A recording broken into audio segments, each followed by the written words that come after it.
Please take your seats. The meeting is about to begin.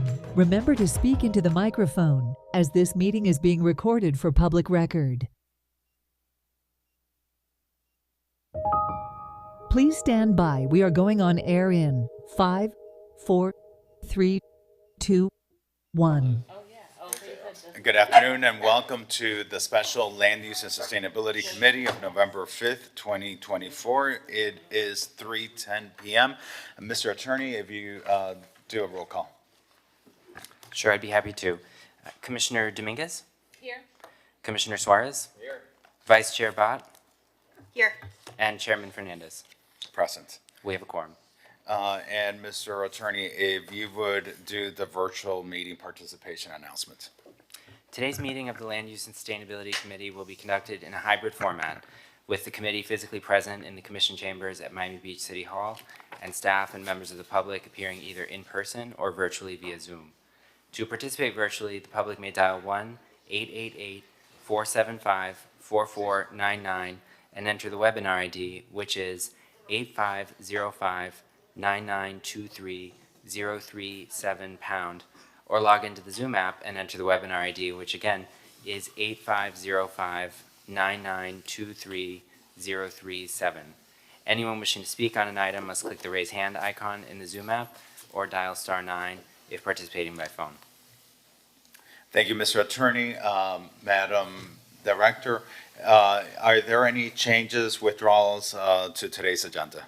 Yes, Mr. Chair. Item number 6, discuss possible agreement for development and conveyance to the city of a public parking garage at 1247 to 1255 West Avenue for City Garage. This item is being deferred to a future date. Okay.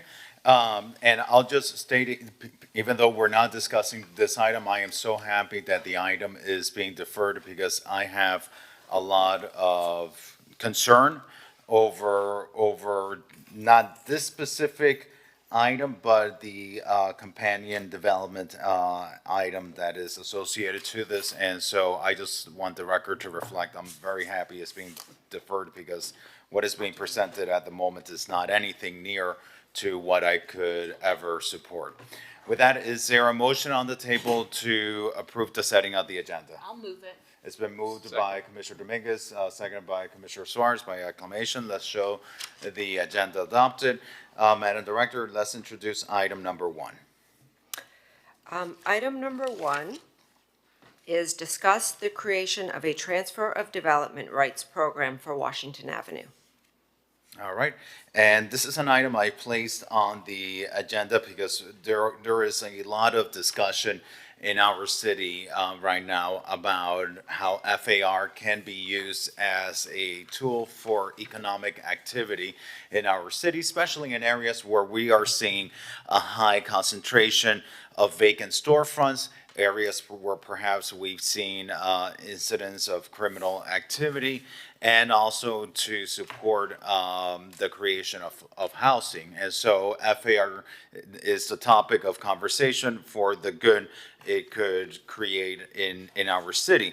The reason why I've asked for the TDR program to be placed on the agenda is because I do also believe that FAR can not only help with new development, but if used smartly and properly, could also be used as a tool to help existing development, whether it be to achieve goals of preservation or even achieve goals of even affordability.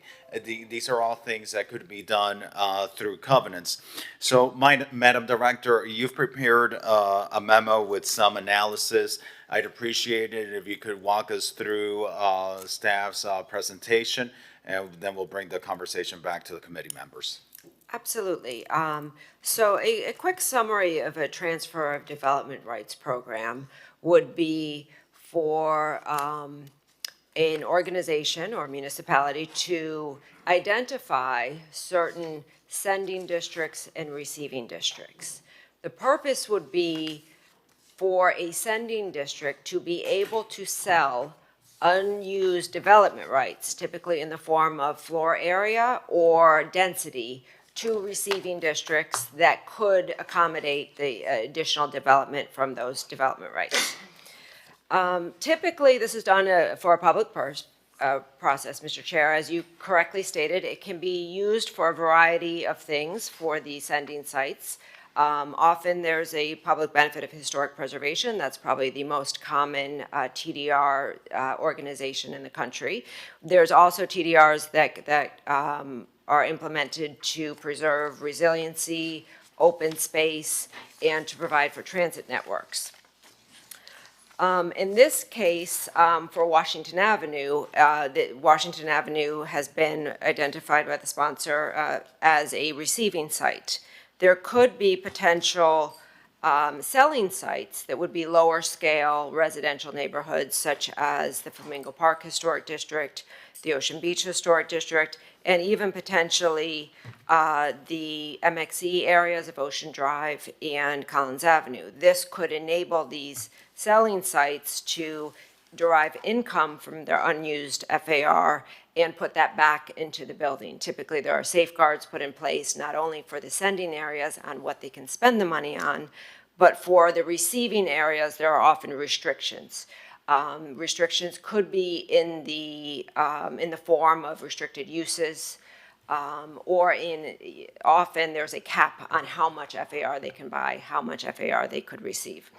In the city of Miami Beach, this has come up, this discussion, a few times in the past decade or so. Primarily, we discussed it in the North Beach area. And one of the challenges we have with our lower scale historic districts is they currently have an FAR of about a 1.25. The RM1 district in Flamingo Park, same with the RM1 in North Beach, where we had previously discussed this, have a low FAR currently. So many of these historic properties do not have available FAR to sell. Another challenge that is potentially created is the negotiation process for TDR is by two private property owners. So it's not the city that sets the price. It's not the city that would go in and negotiate this type of sale. It actually requires two private property owners to come together to negotiate, to transfer that FAR. One of the benefits of the TDR is that it does not increase FAR throughout the city, right? It just transfers the available FAR to another area, so the aggregate FAR would remain the same. But again, we have this challenge of not having a lot of our historic districts with a bunch of FAR to sell. The City of Miami, and we had briefly noted, the City of Miami had a very successful program, which was not the traditional TDR. They have a program by which the city increased the allowable FAR for certain historic properties for the sole purpose of those properties selling FAR. So while they were giving FAR to historic properties, it was for the purpose of selling, not for developing their own properties. This was very successful. It helped the MIMO district on Biscayne Boulevard, several of the properties restore their properties while generating income to help them pay for these costs. So there are potentials. The city of Coral Gables has a TDR program, and it is certainly an option. We are supportive of the concept of this and would recommend that we bring back a draft ordinance of what a TDR program could look like at the January meeting. Thank you, Madam Director. And so in the memorandum, you've identified potential sending areas and potential receiving areas. There are 3 potential sending areas you've identified. Is that correct? Correct. And those are the Flamingo Park Historic District, the Ocean Beach Historic District, and the MXC. The MXC and South Beach, the South Beach MXC. Correct. And so in Flamingo Park, and I guess going to your point, the FAR there is relatively low. It's at 1.25. Correct. And we don't know how much of that FAR has been used or unused at the moment. Yes. But we are working on a capacity analysis study that was approved as part of the budget that could potentially guide us with that information.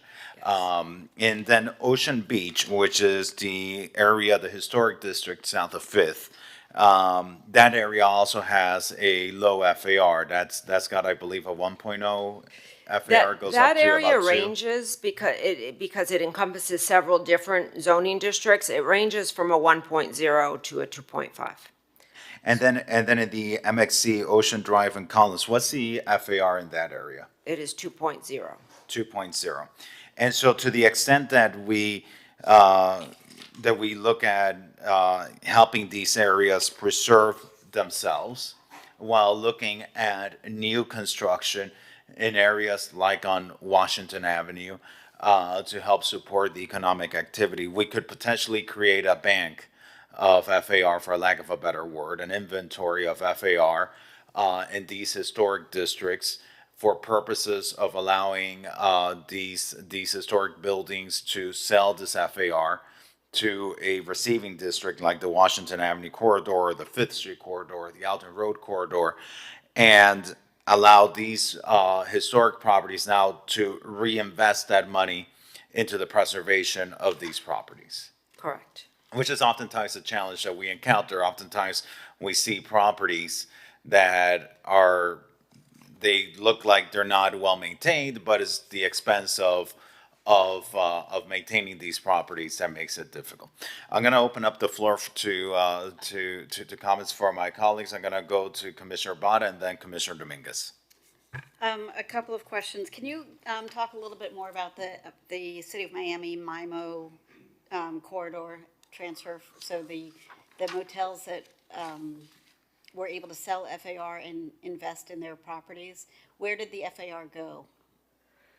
I believe the FAR went to the Wynwood area for residential development.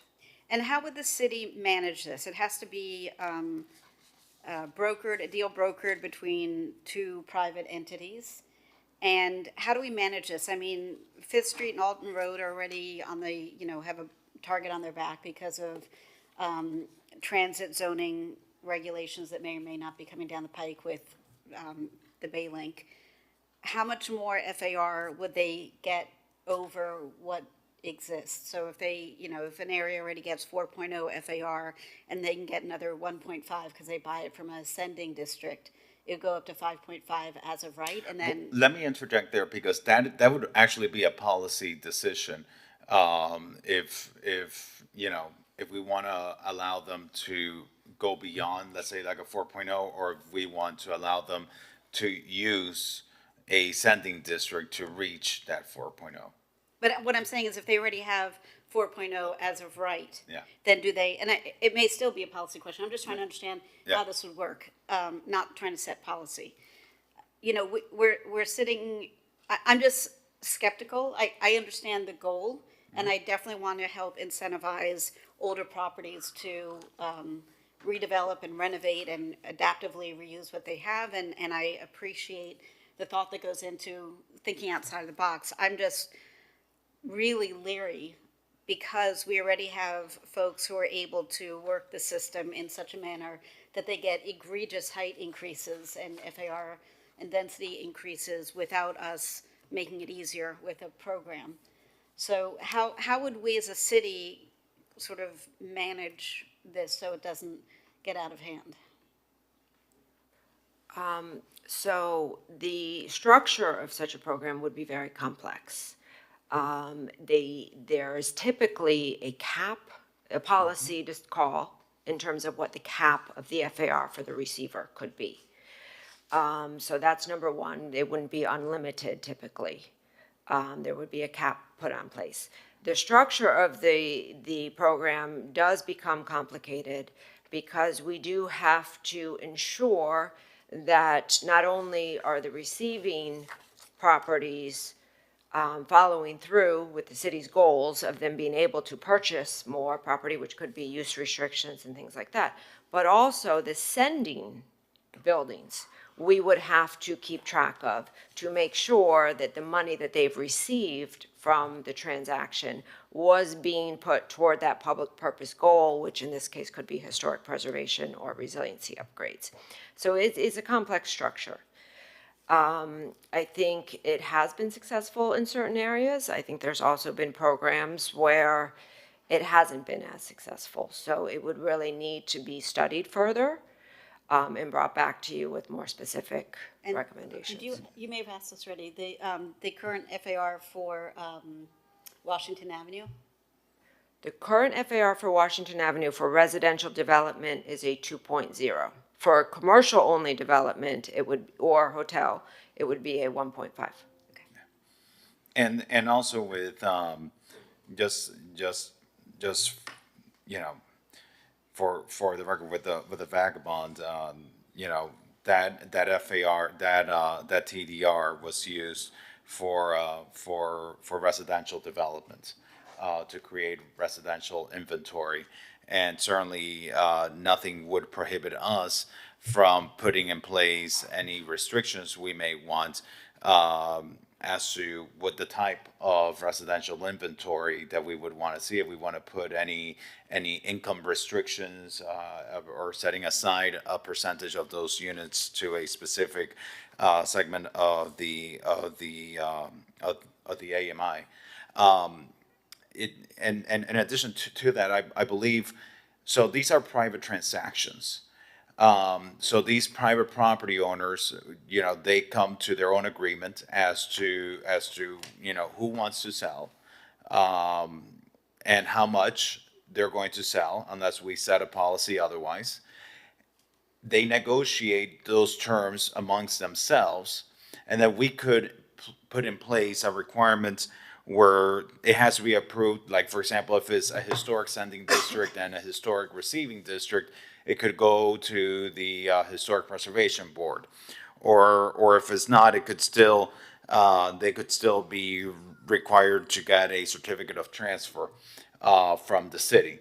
So it's something where we can still, have some sort of oversight in the process, make sure it's not being abused, and issue an approval for any of these transfers. Is that correct? That is correct. Okay. Coral Gables does this as well. Is that correct? That is correct. And And they have a similar approval process where the city does need to approve it. The applications actually go through the Coral Gables Historic Preservation Board and then are then authorized by the city, and that helps create a good oversight and tracking mechanism for this transfer of floor area. Thank you. Commissioner Dominguez. Thank you, Mr. Chair, Vice Mayor. I really appreciate you bringing something like this and thinking outside of the box. I know that TDRs have been discussed before, but this one is a little bit different. And I had a few questions. So I, earlier in the year, met with the Flamingo Park Neighborhood Association, and they had asked me to look for ways to get these buildings to renovate without adding height. And so I put something on the agenda, it went to the ad hoc review, and so it's still going through that process. This just gives them a different option, a different path forward than the one that's already out there, or will hopefully be out there. Sure. Right. Yes, that's correct. And in fact, the Ad hoc Historic Preservation Advisory Committee did issue recommendations. Amongst those recommendations was the creation of a TDR, or even the transfer of density, because we do have, for example, historic structures that may have not maximized on its density and could sell density from a historic site to a to somewhere else that might want to receive that density in a fair market value that can then be reinvested in those properties. So it's very similar. Well, thank you for that information. Any other comments or questions from the dais? I would be willing to try this in a specific area, potentially. Not doing a citywide program, but maybe have a pilot program and have it sunset so that if nobody took advantage of it within 3 or 5 years, it's not on the books in perpetuity. I'm leery, but I'll keep an open mind, and so I would be curious to see what the staff comes back with as a recommendation based on the best practices locally and even further afield if there are other cities that are doing it particularly well with, all the checkpoints in place. I mean, my greatest fear is that somehow we get it wrong and people figure out a way to game the system and, 40-story buildings become the norm where we don't want them. And to your point, Commissioner, one of the things that the administration has suggested is to explore, designating specific areas for this, not to do it citywide, to go to look specific areas, and I think I think that is the measured approach. We don't know what we don't know, because we haven't tried it. Perhaps, the city of Miami has had its experiences with it. When Coral Gables, Bay Harbor have had their experiences with it. But Miami Beach is unique. And so, I do believe that we should provide some feedback. I do believe that historic areas like Flamingo Park, the Ocean Beach historic area, the historic parts of the MXC in South Beach are areas that should be considered to be sending districts, because they do need investment. We have historic assets that, I hate to put it this way, but they're corroding away because it is very expensive to do construction. Our historic preservation process is a very involved process that takes a lot of time, and that time means money to the property owner. And so, if this helps achieve that, I'm all for it. And the city administration has recommended Washington Avenue as a potential receiving area, the Fifth Street corridor, the Alton corridor. Yes. Yeah, I think I would be leery to include Fifth and Alton at this point. I would rather just focus it. I mean, if we're looking to really transform Washington with a number of initiatives, this being potentially one of them, and some others being potentially others, I would rather see how it works there rather than opening it up to multiple areas of the city, especially where those two in particular are potentially designated or could be designated as areas that we have even less control over because of transit-oriented development. And I'll say even perhaps, Lincoln Road. Lincoln Road is an area that we're looking to do redevelopment. So I could see how it might be appropriate not to consider right now Fifth Street or even Alton Road, but perhaps Lincoln Road, where we're looking to again incentivize economic activity there. That's something I'd be open to. Let me recognize Commissioner Suarez, who's been waiting to speak. Thank you, Mr. Chair. I think this is a good idea as far as thinking outside the box. I actually walk Flamingo Park every night. And some of the buildings definitely could use some help. Some have, some look like they're in great shape. I have two items on here for Washington Avenue and Lincoln Road that really does address a revitalization of Washington Avenue and Lincoln Road. And I certainly wouldn't want to sort of step on the toes of either item. I don't know how they would commingle. However, I think it would behoove us to not pigeonhole us just to Washington Avenue for this program, considering we have an item, two items for Washington Avenue and Lincoln Road that really does, aggressively go for a residential plan of development. Some of the neighborhoods that could really benefit from this, shooting from the hip, 41st Street, perhaps pockets in North Beach, that really could use help. I certainly wouldn't want to just pigeonhole this to just Washington Avenue, considering that I think the next item is going to be Washington Avenue, and so if it's okay with my colleagues, let's give direction to the city staff to really not restrict them on one area. and then come back to the next meeting and say, hey, look, these are some of the areas that could really benefit from this program on a receiving basis, and see how that goes. Thank you. I'm going to open up the floor to members of the public wishing to speak. And by the way, to all the members of the public that are attending, thank you. I do realize it's election day, and it's not always that we have a land use committee that has so many members of the public present, but they're here, and we appreciate you for being here. I saw on Zoom that Mitch Novak had his hand raised. Mitch, please unmute yourself. You have 2 minutes to speak. Thank you. Good afternoon, everybody.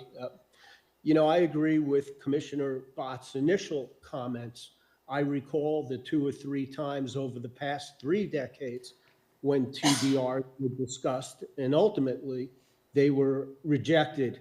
It could open a quagmire, a can of worms that haven't been discussed today. Thanks again. Thank you, Mitch. Wayne Roberts, please unmute yourself. You have 2 minutes to speak. Yeah. Wow, the cat is out of the bag. I thought the last commission was with the developers and against residents. And the conversations that have taken place over the last couple of months in developing Miami Beach taller and wider, height beyond any recognition of what exists. And this is the latest example. PDRs across the country is a developer-sponsored theft of resident rights. And it's a game, and it's sad. Sad day. Thank you. Thank you, Mr. Roberts. Are there any other members of the public wishing to speak on this item? Seeing none, I would like for us to entertain a motion asking the administration to come back to us at a future meeting with a draft policy that we can consider. You've made some recommendations of sending areas. I'm open to and I'm open to those. I think we should be exploring Washington Avenue, Lincoln Road, and any other that you recommend as receiving areas. I think you need to consider some certain basic regulations as to, whether you all recommend for this to be, whether you all feel that this should be a contribution from a sending area to help someone reach their maximum, or whether this is above the maximum. I personally feel that if we're looking at increasing caps, that this does not go beyond the cap, but property owners use this to use the FAR that we are allowing them to have by buying it from a sending district that then contributes towards the preservation, but not to go above the cap that we're sending in place. And I would like to make sure that whatever policy we bring back includes a review process, not just if it's in a historic district, including if it's outside a historic district, just to make sure that there is a review for a certificate of transfer, so that there is an oversight to this. And lastly, I just, to the last member of the public who called, we need to do something to help our historic assets. We're seeing our historic assets in great threat, and a lot of these historic assets are the properties that house our affordable housing, our attainable housing, and our workforce housing. And unless we find a way to fix these buildings, we're going to lose these historic assets one by one. It might not happen today or tomorrow or over the next 2 or 3 or maybe even 5 years, but it's coming. And over the past 4 years, 8 years, 12 years, 16 years, 20 years, I see no one find a way to get our community to invest in the preservation of the historic assets in Flamingo Park, that's part of the National Registry. I haven't seen a way that we encourage people to invest there. And what we see is the money in preservation is going into the oceanfront. And we see the articles, $2.5 billion being invested in the oceanfront. But how much money is really being invested? I'm sure there are some people doing certain levels of investment in the historic districts. But really a comprehensive investment in uplifting that area, in preserving those buildings. I just don't see that level of investment happening.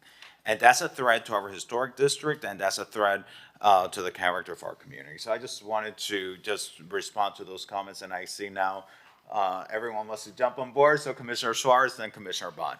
Thank you, Mr. Chair. Yeah, look, I don't think there's going to be a silver bullet, right, for saving historic buildings. I think it's going to take a collaborative effort. You know, if you look at like South of Fifth, for example, South of Fifth used to be a ghetto, right? And it is in a historic registry. And what made South of Fifth really special? It was residential development. It really uplifted the whole neighborhood. I still own property in a historic structure. And why was there development for that area? It was, why was there a need to rehabilitate old historic buildings or single-family homes in South of Fifth? It's because the surrounding area really became a hotspot for residents to live and sort of escape from the entertainment district. And so, you know, I'm fully supportive of anything that really uplifts a neighborhood. I certainly don't think that it's going to be a silver bullet that's going to solve all of our problems. I think that's why there's 7 or 6 commissioners and 1 mayor. We all have value to add to solving a problem. I think that you always tell me that, Mr. Chair. And I think, you know, when we put our heads together, we can solve a problem. So just wanted to say that. Thank you. Thank you, Commissioner Bond. So could you just clarify if it's going to come back to this committee? This committee, yes. And you're not excluding Fifth or Alton at this well, point? And well, you're not including a sunset provision? Well, in fact, I'm fine excluding Fifth and Alton. If I would like for Lincoln Road to be a part of it. I want us to be able to do policy that we can get behind. So I do not have an issue with excluding Fifth and Alton. But I would want to be open-minded to the professional recommendation. I don't want this to be politically driven. And I don't mean that in a negative way, because sometimes when we say politically driven, it sounds negative. But I mean, I don't want it to be guided by us. I want it to be guided professionally by the administration. My only point is I would rather get this right for a small, specific area and test it out with sunset provisions. I agree. And then if it is a unmitigated disaster, we've only done a little bit of damage. And if it's a raging success, then we know we can expand it to other areas in the city. So I would rather start small and figure it out rather than casting a wider net, because there will always be time and there will always be appetite to do this if it works. All right, and okay, Commissioner Suarez, and then we're going to move on to the next. Sure. I think right now, since it's coming back to committee, I think let's have the administration come back to us with their professional recommendations on the areas that should be receiving from this. So, and when it comes back, then we can decide, hey, we like this area needs it more, or doesn't need it, and then we can make that decision there. But you know, let's get the full picture and then decide what we want to restrict to. Okay, I'll just put for the record, I do favor keeping this aligned with the areas that we're focusing on legislatively at the moment: Washington Avenue, Lincoln Road. I'm more inclined to support that. I'm going to keep an open mind to staff's recommendation. want staff to feel free to come back with their recommendations, but I'm just being very open here. I'm of the thinking of Commissioner Bott, we, as narrow as we can so that we can test it. If it works, it works. If it doesn't, it's easier to, stop. But I do think we owe it to our community to test it. And, because it's easy to say no. It's easy to say no. There are some people that have built a career on saying no. And that's easy in politics. But we really don't improve our city or think about the future of our city just by always saying no and not testing things. Commissioner Magazine. Thank you, Mr. Chair. I commend you for the innovative thinking. I think it's a difficult concept, but could be very fruitful. Agree with the recommendation. While the transit-oriented development is on the table, would be probably wise to exclude Fifth Street and Alton Road. Yeah. Another area I will highlight, because I know I've heard you mention as well, and every time I drive to City Hall, I say, why is there no housing around City Hall? It makes no sense. And it's entryway corridor, perhaps 17th Street would be an area that could be worthwhile in examining, that would be a receiver of this. Yeah, and so if staff could consider that as well as part of their recommendations. Madam Director, how much time do you need to come back to us? We would be comfortable with the January meeting. I don't believe that meeting date has been set yet, but I think we're comfortable coming back in January. January? Yes. Okay. All right. I look forward to draft policy in January. With that, let's call up items 2 and 3 together. They're separate items, but I do think that they're similar enough that they should be called up together. Okay, thank you, Mr. Chair. Item number 2 is discuss proposal to revitalize the 200 to 300 blocks of Lincoln Road, including pedestrianization of the corridor, other streetscape improvements, and amendments to the land development regulations. Item number 3 is an LDR amendment to incentivize residential uses on Lincoln Road. All right. And Commissioner Bond just said, "It will be good. Here's a TDR program." Let's make that part of the record.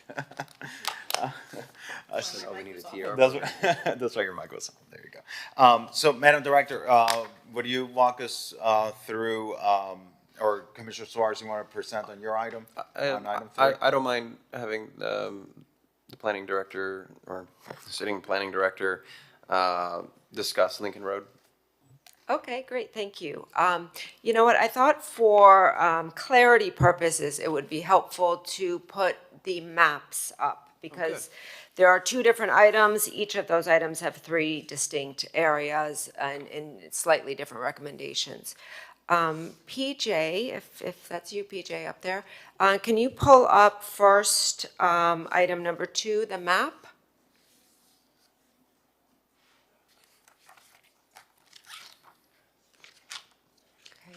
This is not, it's the, or page 24. I think I sent them to you separately as well. 1 second. Yeah, no problem, thank you.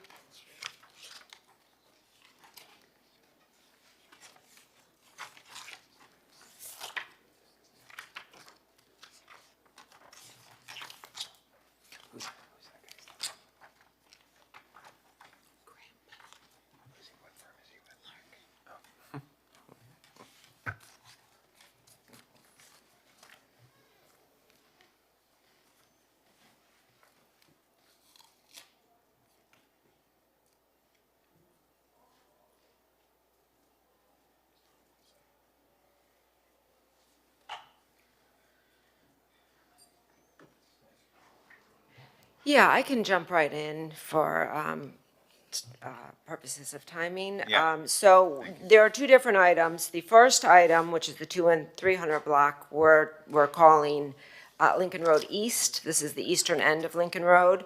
Okay, so there it is. So we have recommendations, and this is This was a carryover of what was discussed at the committee at the September 5th meeting. These are areas that we're looking to incentivize residential development. They're both similar, but they do have some differences. So in Lincoln Road East, we have evaluated in careful detail this portion of the city. We have, again, noticed there are distinct differences between the area between 17th Street and Lincoln Lane North, between the north side of Lincoln Road, and then between the south side of Lincoln Road to the, up until about the 16th Street. So in the north side, which would be properties fronting on 17th Street, this is a portion of all of this is within the historic district. This portion between 17th Street and Lincoln Lane North does have a significant concentration of low-scale contributing buildings, but it also has some vacant parcels that are currently being used as parking, as well as some newer buildings. So it's relatively a mixture. Currently, the maximum height on 17th Street is 80 feet. So we believe in this particular portion, for properties that do not contain a contributing building, that an incentive that would include an increase in FAR from the current 2.75 to 3.5, the current height of along 17th Street from 80 feet to 125 feet, and then the remaining south portion of that area would be the current height from 50 feet would also be eligible for 125 feet, but this would be very limited to properties that do not contain contributing buildings. The Lincoln Road, the north side of Lincoln Road, we have a current FAR of 2.75. We do believe a incentive of 3.5 would be appropriate here. We have a current height of 50 feet and are recommending an incentive of up to 125 feet. The south side of Lincoln Road is where the character starts to change more dramatically. South of the south lot lines of Lincoln Road, we have what's called the city center. That portion, which would be the 16th Street portion, the area that's not shaded, currently allows for a maximum height of 100 feet. So in this particular area, we have a much lower concentration of contributing buildings. We have a significantly higher height just to the south that is currently allowed. So we do believe the current height of 50 feet could be incentivized up to 150 feet for new residential development. The FAR recommendation is the same as the other two areas, which would be the 3.5. Would you like me to move on to the second map? Sure. Okay, PJ, if you could pull up item 3, page 60. Thank you.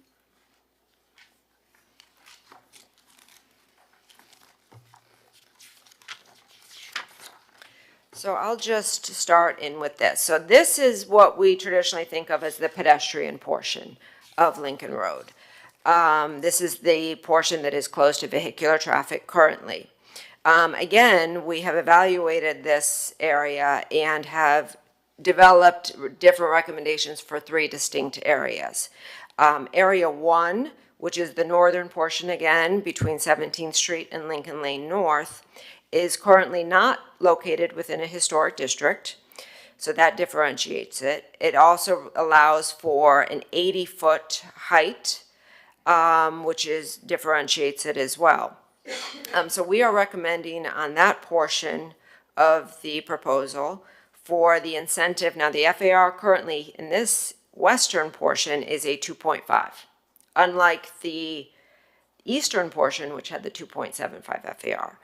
So here the 2.5 is current. We are recommending an incentive of 3.0.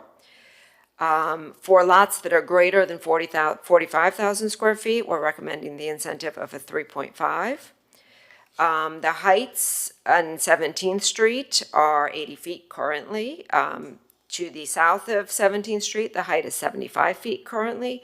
We are recommending an incentive of 150 feet. Lincoln Lane, the north side of Lincoln Road, so this is south of Lincoln Lane. This is the pedestrian mall of Lincoln Road, a high concentration of contributing buildings, primarily 1- and 2-story buildings. So our recommendations for this portion are slightly different. We are recommending a FAR incentive from a 2.5 to a 3.0, and the height from the current 50 feet to an incentive of 100 feet. For Area 3, this is also differentiates itself because it is in very close proximity to the low-scale RM1 Flamingo Park Historic District. So this is a residential low-scale historic district, and as this portion of the proposal would be more of a transition area to step down toward that low-scale residential district. So we are recommending the current FAR is 2.5, an incentive up to 2.75. The current height is 50 feet, and we are recommending an incentive up to 75 feet.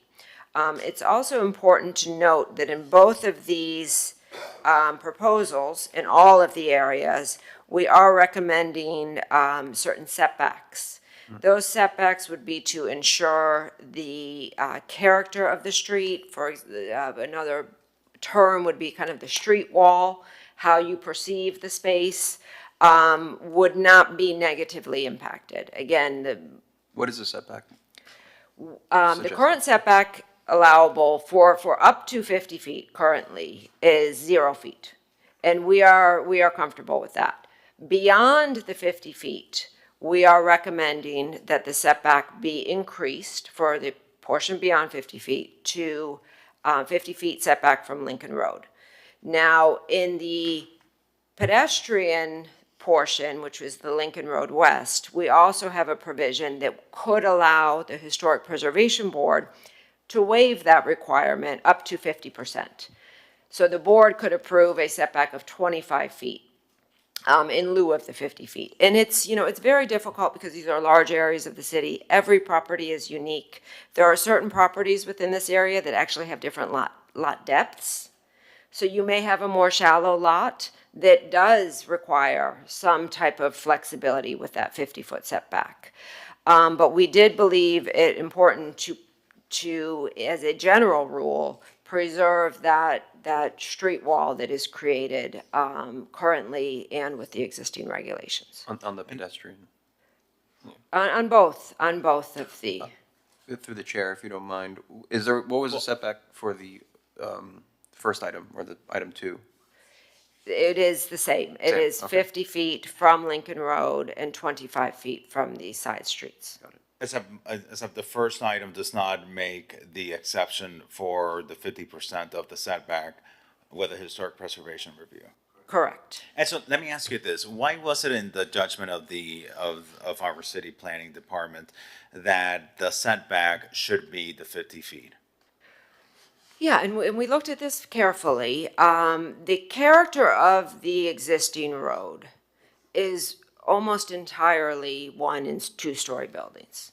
So that played a big factor. So The historic character. the historic character. So when you walk down a street with, even 2- and 3-story buildings, you have a sense of place. You can see the sky. You have, that cross ventilation, which was very important in our historical development.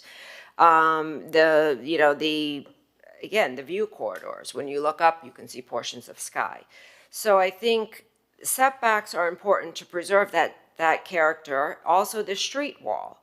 These are not hugely wide boulevards. Typically, in certain other cities around the world, you have very large historic boulevards with much greater scale buildings on either side. Those can accommodate maybe a higher street wall because historically they had one. These are just very low scale areas. And again, we have no objection to not having the setback for 50 feet in height, which is the currently allowable. It would be But beyond 50 feet in height.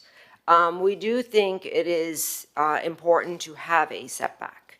We looked at the properties. We actually saw a project at the Sterling building many years ago under a different incentive program that was actually able to achieve a viable project that was approved with that setback. They actually had additional setbacks than we're looking at. So we looked at that project as a prototype to see if it could work.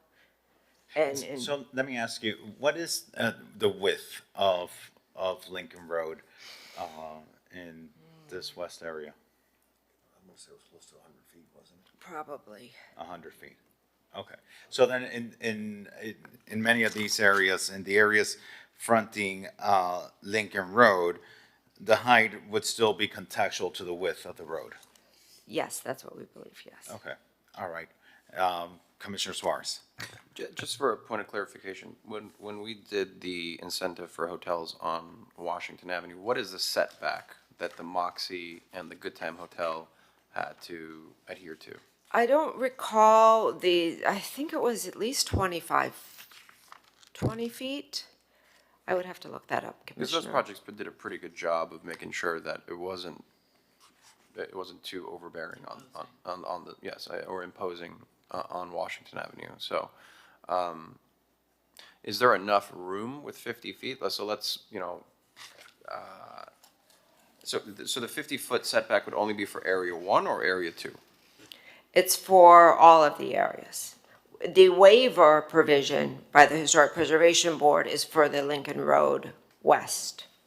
And I think, it's important to, as much as we can, as we are working on incentivizing the economic activity of the area and bringing population that can support the businesses there. I think it's also important to remember that we need to preserve the character.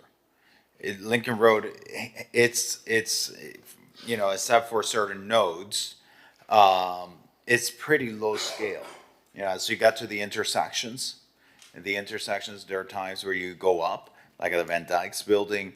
You have the Sony building that goes up in height. You have the 420 building, the 405 building, where you go up at the intersections. But as you go further into mid-block, you don't have that. It's lower scale. And so I just want to be sensitive of the fact that when you give the ability for people to waive setbacks, people will seek those waivers. And those waivers, if they're granted, will affect the historic character of the road. And in my sense, in my perspective, the lack of these setbacks does create a canyon effect that you don't experience right now on Lincoln Road, but you do experience it, like, for example, in Midtown. Midtown is not, the more original buildings in Midtown, you kind of have a little bit of that canyon effect, even though the buildings are not that high, but you do have a canyon effect. And I wouldn't want to see that here, and setbacks do serve that purpose. If we're talking about perhaps closer to the intersections, those nodes at the intersections, and I would defer to our planning staff to tell us if it would be appropriate there, maybe give ways to reduce those setbacks at intersections where you tend to have some of that height. But further in mid-block, I just have concerns it's going to affect the pedestrian experience, and it's going to affect the historic character, the low-scale historic character of it. Yeah. Thank you, Mr. Chair. Yeah, I think it's also important to note, like I said, that the Good Time Hotel and the Moxie, they took, I believe it's 25 feet. It is 25 feet. And when you walk along Washington Avenue, if you're walking even on the edge of the sidewalk on the east side, you don't see the buildings. You don't see the Moxie. The Good Time, I don't know, it was shaped weird like a Z, but for the Moxie, I think it's a perfect example. You don't see it. There is no canyon effect. I guess the proposal here is 50 feet, and with a waiver, it would go to 50%. There's no canyon effect because it's one building. If it, and it's wider, and if it were the entire street, you would feel it. But it's one building, and you do see it. Yeah, you do see it. I defer to staff's recommendation on this, because they're the experts on preservation. This is a very important historic corridor here, and we want to help it be more successful.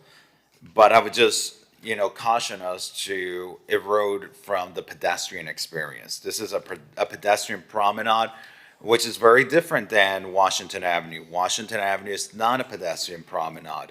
And for Morris Lapidus, that was a big deal. Morris Lapidus was envisioning a pedestrian promenade when he closed the street, which is not how Washington Avenue was envisioned. Commissioner Suarez. Thank you, Mr. Chair. So the staff recommendation is 50 feet with a possible waiver of up to 50%. Is that a 5/7 vote? Is that a 4/7 vote? So, thank you for the question. We do appreciate some flexibility in certain instances. This is challenging because in the past, like with the Moxie and with other, the other Washington Avenue, the Good Time, we actually had draft proposals at the time those regulations were in place. Every property is so unique that it is difficult to set an absolute setback. And I think the waiver provision for up to 50%, which would be the 25-foot setback, could be warranted in certain instances. There's also if it's not a waiver, there would also be a variance provision. If there was no waiver and it was a variance, it would be a 5/7 vote. A waiver alone would not require 5/7. It would be 4/7. But often a waiver is tied to a larger application that includes demolition or partial demolition that would require the 5/7 vote. So ultimately, it's likely to be packaged as part of other requests from the Historic Preservation Board that require the 5/7. Through the chair, with a 5/7 vote.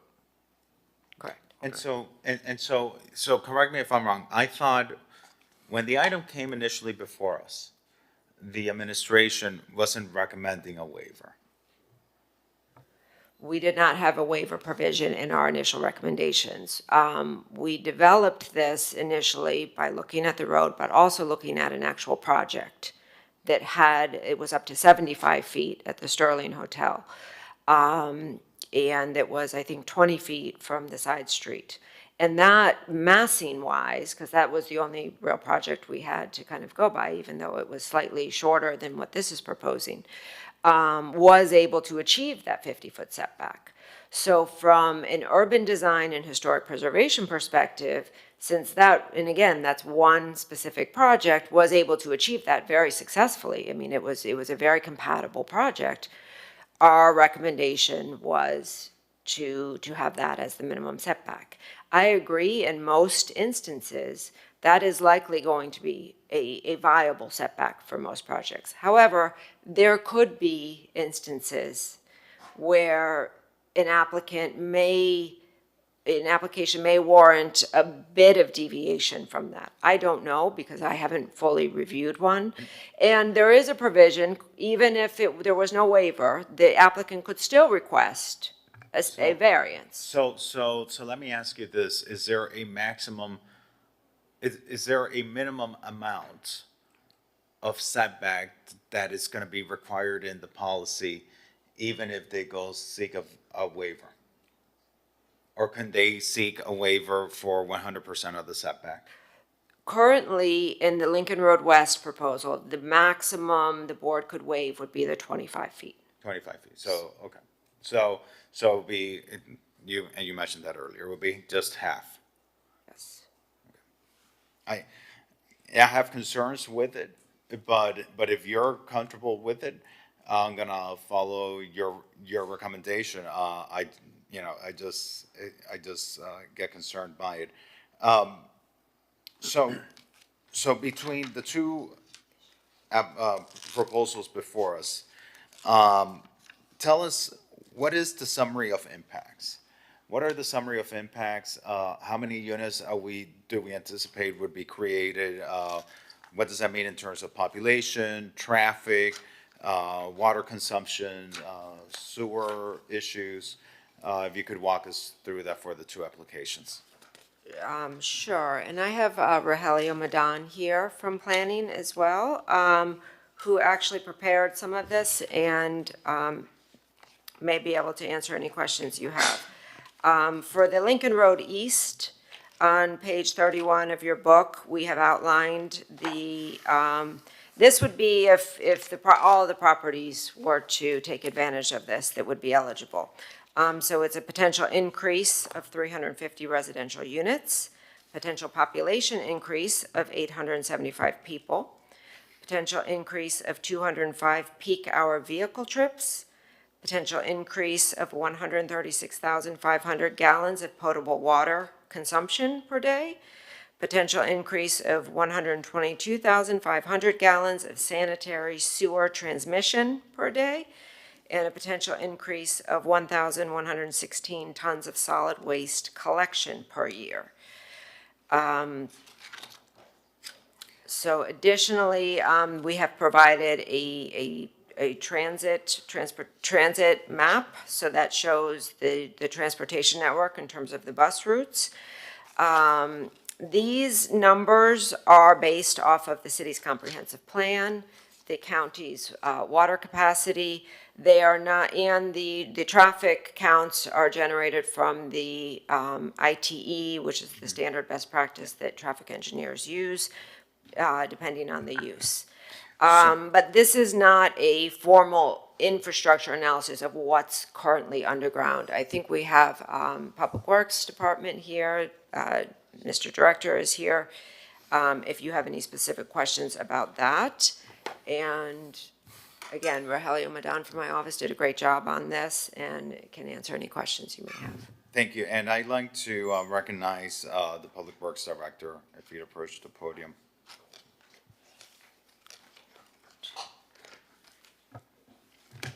So, Mr. Director, welcome. So in the memo, I see that the Public Works Department is currently studying the sewer system throughout the city. And based on the numbers that you've heard, what conditions are our sanitary sewer systems in to accommodate this, and what do we need to be doing to make sure we don't create a problem for our city? Good afternoon, Chairman Fernandez, fellow board members, Brad Kane, Public Works Director. So we've got an initial proposal from Hazen and Sawyer to do an analysis of that whole entire area at this point. So I couldn't tell you specifics until that process is completed, but I will tell you in general, any new development in these areas that are residential would require any applicant to do a hydraulic analysis model, and based upon whatever the applicant's model results are, that would determine whether any infrastructure upgrades would need to be made at that time based upon what exactly development and how it would affect our system. Okay, so the hydraulic analysis models will indicate whether upgrades need to be done to the system at the time of development? Correct. How it would affect if it's increased pipe size, if it's needing to have to put in a lift station, it would all depend on, how big it is, and it would just really depend on each individual applicant at the time. So, but let me ask you this. So because, some of these applications, one application is going to create 2,000 people, that's going to generate nearly about 280,000 gallons of sanitary sewer transmission, which is why you would need a potential lift station and that type of stuff. But that lift station that a developer comes in and places as part of their application, is that for the entirety of the system, for the entirety of the line, or is that just improvements made right in front or within the general proximity of their development? It really would just depend on, how big it is and how much and how far things have to go down. You know, one of the things that we're looking at with the Hazen and Sawyer potential report that we would do is it would address what conditions need to be made to bring the system up to where it needs to be, and then what it would look like if there was new development. That's part of what Hazen and Sawyer was asked to prepare in their price proposal. I don't want to speculate like things without, you know, obviously without those kind of things done, because I'm just basically, you know, not giving you full information without being able to, you know, have that information, you know, once it's completed. Yes, Commissioner Bott, yes. Just a point of clarification through the chair. So it sounds like you're asking this consultant to do a study because our systems may not be up to where they need to be for current usage levels. We would have to take a look at that whole area. Right. So this would be on top of that. So we couldn't, in theory, we shouldn't be greenlighting any new development in this area until we know whether or not our systems are sufficient for what's there now. And then we would also be able to then, with that information, extrapolate what incremental improvements would need to happen to effectuate development. Am I understanding that correctly? Well, I want the director to be able to answer. The study would provide a lot of that information to us. Right, so the study's saying, we don't know if we might be fine. Correct. But we don't know until we get the study back. Correct. Okay. But your analysis says it is likely that upgrades will be needed in proximity to future development sites. Mr. Chair. Sir? Correct. Okay. Yes. Yes. So, just to clarify, if there was a development, you're telling me that they would have to go through the study and pay for it themselves? Correct. They would have to pay for those costs, and then anything that. Well, so I want to make clear to my colleagues that if there is going to be a development, the developer is going to have to pay for their own study in order to get a building permit. And if there's upgrades that need to be done to infrastructure, they're going to have to pay for it in order to get the building permit. They would have to bore the costs of that, correct. Okay. So regardless if we pay for a third-party study or not, it is going to have to be, it's going to have to be studied by whatever development as part of a permit process for the city to develop. And any applicant would have to go through that process. Okay. So, you know, the chair brought up a good point. Would it just be to the, in front of the building, or would it potentially have to upgrade the system on the whole line? So potentially, and you can feel free to answer this, if there is a development and there is significant upgrades to the infrastructure that has to be needed, not just that property might benefit, other properties might benefit adjacent to it. Potentially. Okay.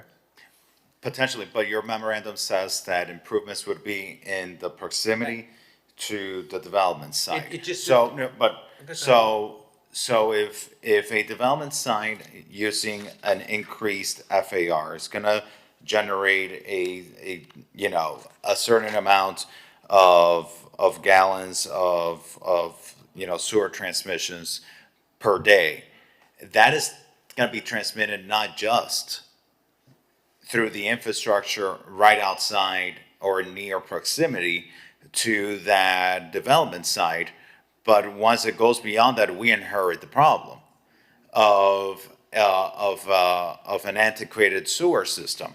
And so how do you deal, because it's gonna happen with the first project. The first project, they're gonna come in, they're gonna be able, as of right, to do developments as per this legislation. And they're gonna come in and do improvements to the infrastructure, more than likely, in their proximity. But what happens further downstream in the system? Is the developer responsible for the improvements further downstream, or is that something that the city needs to plan for? I think it's all gonna be tied to how big these projects are, if they're big in statute, again, that study that, we're looking at with Hazen and Sawyer will give us a good determination of, where things need to be at and then what the future could look like. It's very hard to just speculate about things because we have no idea what's gonna go there. We have no idea what the impacts are without knowing exactly, what the projects are. But the Hazen and Sawyer study, would help just give us a general idea of, where we need to bring things up to condition and what things could look like in the future. Commissioner Bond, and then gonna recognize the Assistant City Manager. So, I mean, we do have a proposed sense of, well, a sense of what could be proposed, right? Whether or not I agree with it or whether or not it becomes policy, there is an envelope of what's proposed. I do have some concerns, and I'm, with all my years of experience and vast training as a city planner, take it for what it's worth, but we'll come back to that in a second. But so we do have a sense of what I mean, it's not gonna be the Empire State Building. It's gonna be buildings that are twice the size of what's there now with increased density. I'm very concerned, and I hear what you're saying, Commissioner Suarez, about, at the end of the day, the developer will have to do their own mitigation studies to determine what impact there's going to be for sewage and water use and all that kind of stuff. But we all know water doesn't stop at plat lines, and we have a history of water infrastructure getting a shorter life than we would like all over the city. And I'm just concerned that, how quickly is this Hazen Sawyer proposal going to come online, do we think? It sounds like they're still proposing. There has to be funding approved for it, and it could probably take 3 to 4 months. Okay, so it's not years, it's within the next 6 months from start to finish, from where we are today, roughly. I mean, to me, it seems like it would be, not that this should derail anything, but I think we would make better decisions about what we can afford to build there once we know how solid our infrastructure is.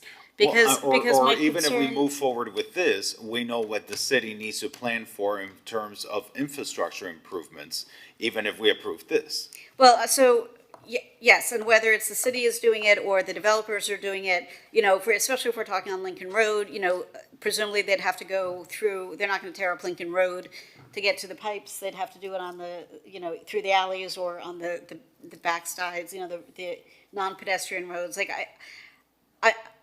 I think this is just a lot more, there's a lot more going on here, because Lincoln Road wasn't contemplated to be residential, or hasn't been, at least in decades. So it's a very different use, having people in restaurants and stores using the sanitary system versus families who live there. So I am concerned about that, because, North Beach, we're 4 years into trying to figure out a water cleanliness issue that nobody ever contemplated. So I'm very sensitive to that. And that's what I want to avoid over here. I want to make sure that, we can plan and we can pass legislation, but passing legislation, I want to make sure that it's together with the proper infrastructure. Well, and the other thing is, and this is tangentially related, but, I drive down Pine Tree almost every day coming into City Hall, and there's that's, I don't know, pump station, whatever it is, on that little circle near 28th. Does not smell good. And I count my blessings that I'm not one of the people who lives in one of those beautiful homes across the street from that, because it's nasty. And I know it's being worked on, and I'm sure it'll get resolved eventually. But, there is, not for nothing, but Lincoln Road is one of our premier tourist destinations. The last thing we need, on top of everything else it's dealing with, is for it to have sewage issues or pump smells, or, this is not just any street that we're talking about. It's something different. So I just want to be really cautious and mindful about how we proceed, which is not to say stop, but it's to say, let's make sure we're really thinking all the angles through. David, you're recognized. Yes, good afternoon. Thank you, Mr. Chair. I don't want to extend the conversation too long, but to add to what Brad was talking about, make sure we all understand. To provide sanitary sewer service, there's only 3 ways to move that sanitary sewer. One is through gravity, one is pumped, or third is a combination of the two. So when a development is going to come online and they're required to perform hydraulic analysis, what that involves is figuring out, one, can they just do it by gravity? If they can just go outside their building and connect to the closest pipe by gravity that would not impact the system and allows them to come on. If that's a problem, then they would probably have to go to a pressurized system, which then they would have to potentially construct their own pump station or lift station and connect a pressurized pipe somewhere downstream. If I'm the developer, you want to do it as close to your project as possible, obviously, because you don't want to build longer pipes than you need to. That's why the memorandum says in near proximity or in the vicinity of the development, to a point where now they can make their discharge without impacting anybody else. The city has adequate capacity through their network of master pump stations, which, correct me if I'm wrong, the one on 28th Street that Commissioner Bott was referring is one of our master pump stations. And those have capacity. The idea is to get the sanitary sewer to, at some form or another, to the nearest master pump station that eventually gets it to Virginia Key. I hope that's not too technical, but I was trying to explain that, and that occurs every time any development comes online above a certain capacity. David, how do we, the zoning is important and we need to work on the zoning because it's needed for the economic activity in the area. But how do we make sure, because I still haven't received a clear answer to this, how do we make sure that the underground infrastructure is planned to be upgraded to keep up with the capacity not with the capacity, but with the usage that is going to be generated by this zoning? And the reason why I'm asking that is because what I am hearing right now, it sounds like very piecemeal patches. You know, one developer comes in, does a patch, then another developer comes in and does another project and does a patch. And to me, that doesn't sound like the type of patchwork infrastructure we should be having. We shouldn't be having patchwork infrastructure. We should be having infrastructure that can accommodate the population and the demand of the population. So how do we plan for that? And I don't know if I'm explaining myself right. I don't know if it's a valid concern. If you feel the concern is something that, we don't need to be concerned about, then tell me. I just want to make sure that we're responsible in our zoning legislation to support the economic activity, but I also want to make sure that we're responsible in our legislation not to hurt the critical infrastructure of the city that could create a greater financial challenge for the city in the future. So if you could respond to that, David. Certainly. I think that every utility, including ours, has a plan in terms of when infrastructure needs to be replaced and or upgraded. In my mind, there's three pieces to that. One is the utility too old? Is it outdated? Does it need to be replaced just simply because you don't want it to collapse or have any issues? Two, assuming it's not in that condition, is it surcharged? Or do you have other, what we call inflow and infiltration in the industry of other water or other sources that get into it that's occupying capacity that you can otherwise use for the purpose that it's intended for? And three, does it need to be upsized for some reason, for some reason or another? I'll leave up to Brad if he wants to get into any details, but I know that the Public Works Department has these programs in place and has a plan for renewal and replacement of these facilities over time. It can't be done all at once. It's very expensive, obviously, to do it all at once. So you have to plan for it, and just like a capital program, and treat it that way. All right, Commissioner Suarez, then Commissioner Bott. Thank you. I think you hit it on the head. We have outdated infrastructure, and to think that the city is going to come up and rip up the Lincoln Road to upgrade it, that could be almost like $1 billion. This is a perfect reason why we should allow these developers to come in. But it's not $1 billion. I just need to know, is it $1 billion? if they were to completely well, look at South of Fifth, right? Look at what we're spending there for sea level rise, right? And you have to, not to mention the economic damage that would happen to Lincoln Road because of a result of closing stores. Wait, but because I don't want our public to be in fear, so we have to be very responsible with the words we're using here and the information we're saying. If there is a need, because our votes are tied with the legislation that we pass, and we're also tied with the consequences of our votes and the legislation that we pass. If we need to go in and upgrade the infrastructure on Lincoln Road, let's say, to create sewer capacity, what could be an anticipated cost to that? Is it anything like what was mentioned? I don't know that I'm prepared to answer that, Commissioner. I don't think, it necessarily is that much. Typically, most of our infrastructure is replaced as part of the neighborhood improvement program and some other select projects. Example, just recently we had the discussion on the Lincoln Road Phase 2 project that involves Meridian. As part of that project, since we're opening up the road, we're replacing aged infrastructure and upsizing some of it as we do these stretches. We've done that on every neighborhood project that we've done.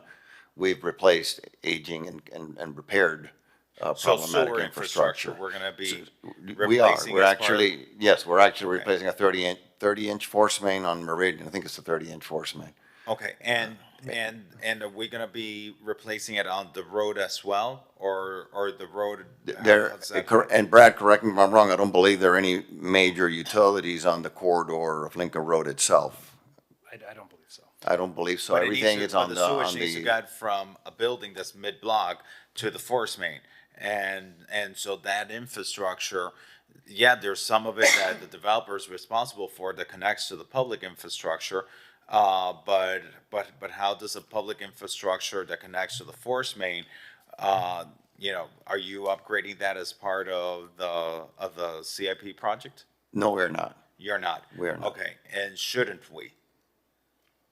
We're not, we wouldn't, the Lincoln Road project was intended to be an aesthetic improvement to the corridor.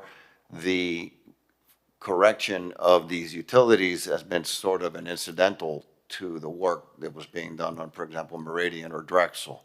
So we take advantage of these other projects in order to correct. So, but if and a improve. developer comes in and they do a project that increases the flow, and that you need to go in now and you need to upgrade the infrastructure that goes to that force main. Mm-hmm. That means they would have to come in and rip up Lincoln Road again? No, they won't. Is that Because infrastructure in the it alley? might be a point source, and it would be either in the Lincoln Lanes, south or north, depending on which side the project is on. And that's, if the requirement is a pressurized system, they would connect at a point source. It might be one location that gets impacted. They would not be replacing an existing transmission main, which is what we would call. Okay, Commissioner Suarez. Thank you. So, as I was saying, it certainly seems we have very aging infrastructure, right? And if we have the opportunity for development to come in and pay with outside money, and the city doesn't have to spend money on upgrading infrastructure, I mean, we're killing two birds with one stone here.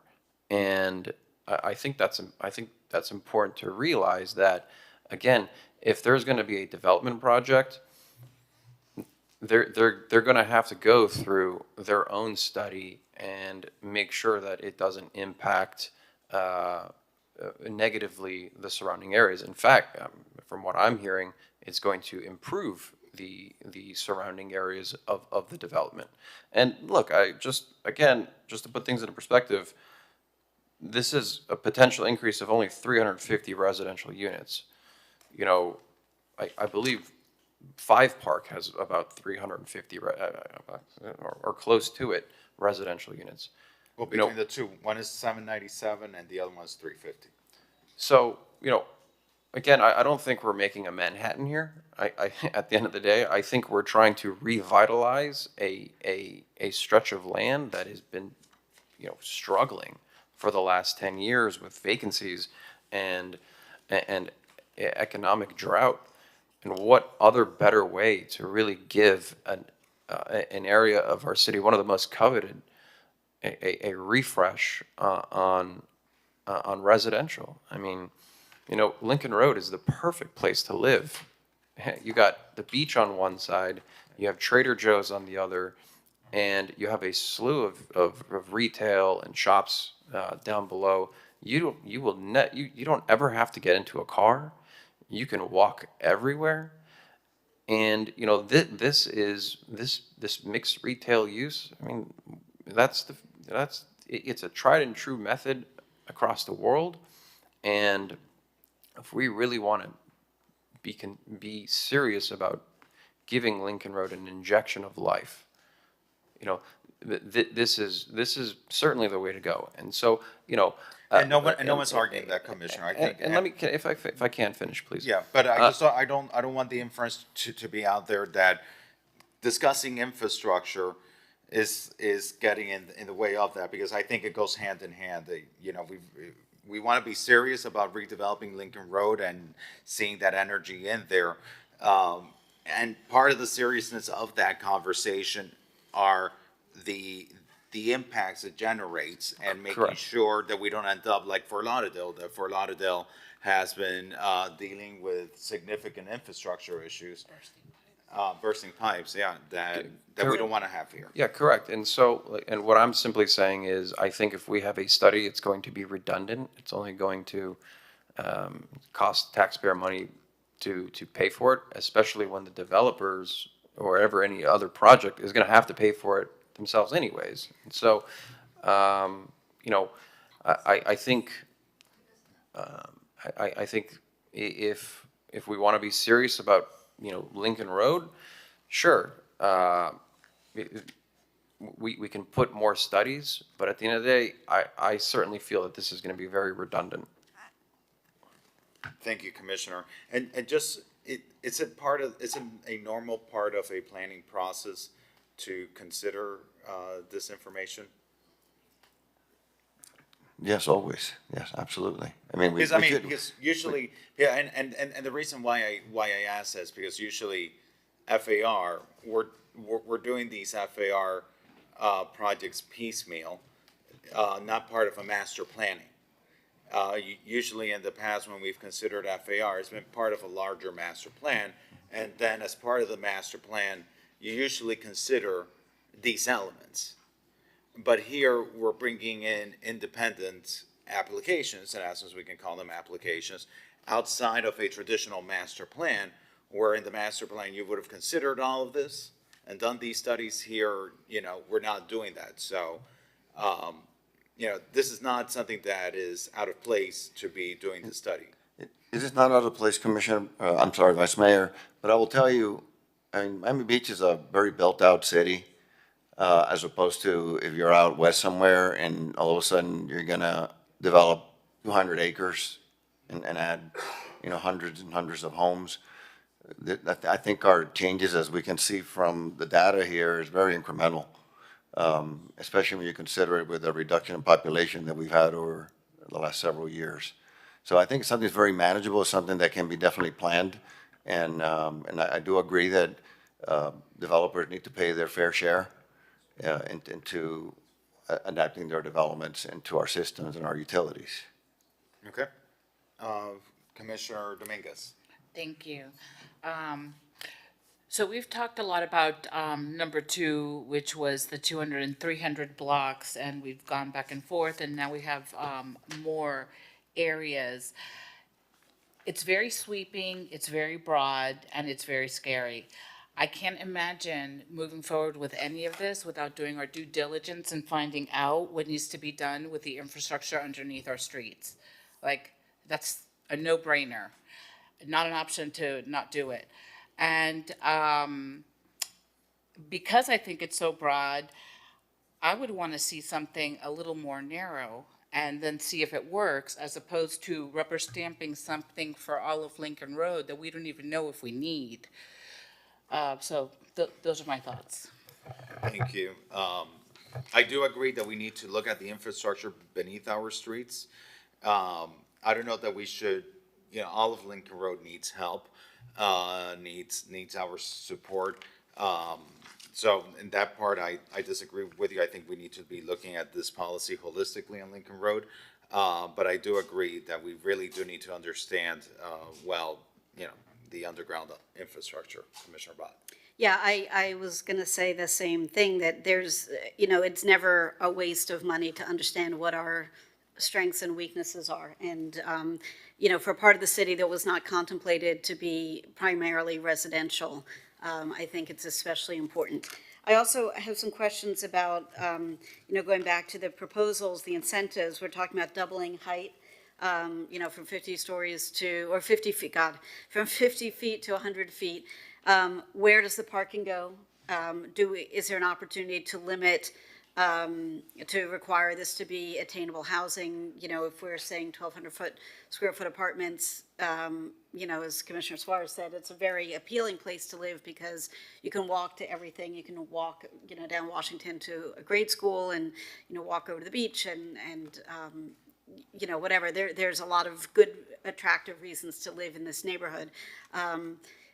To mitigate some of the potential impact for some of the use on vehicles and things like that, do we make it workforce housing for first responders and city employees of various stripes? I mean, can we create those incentives as well as part of this?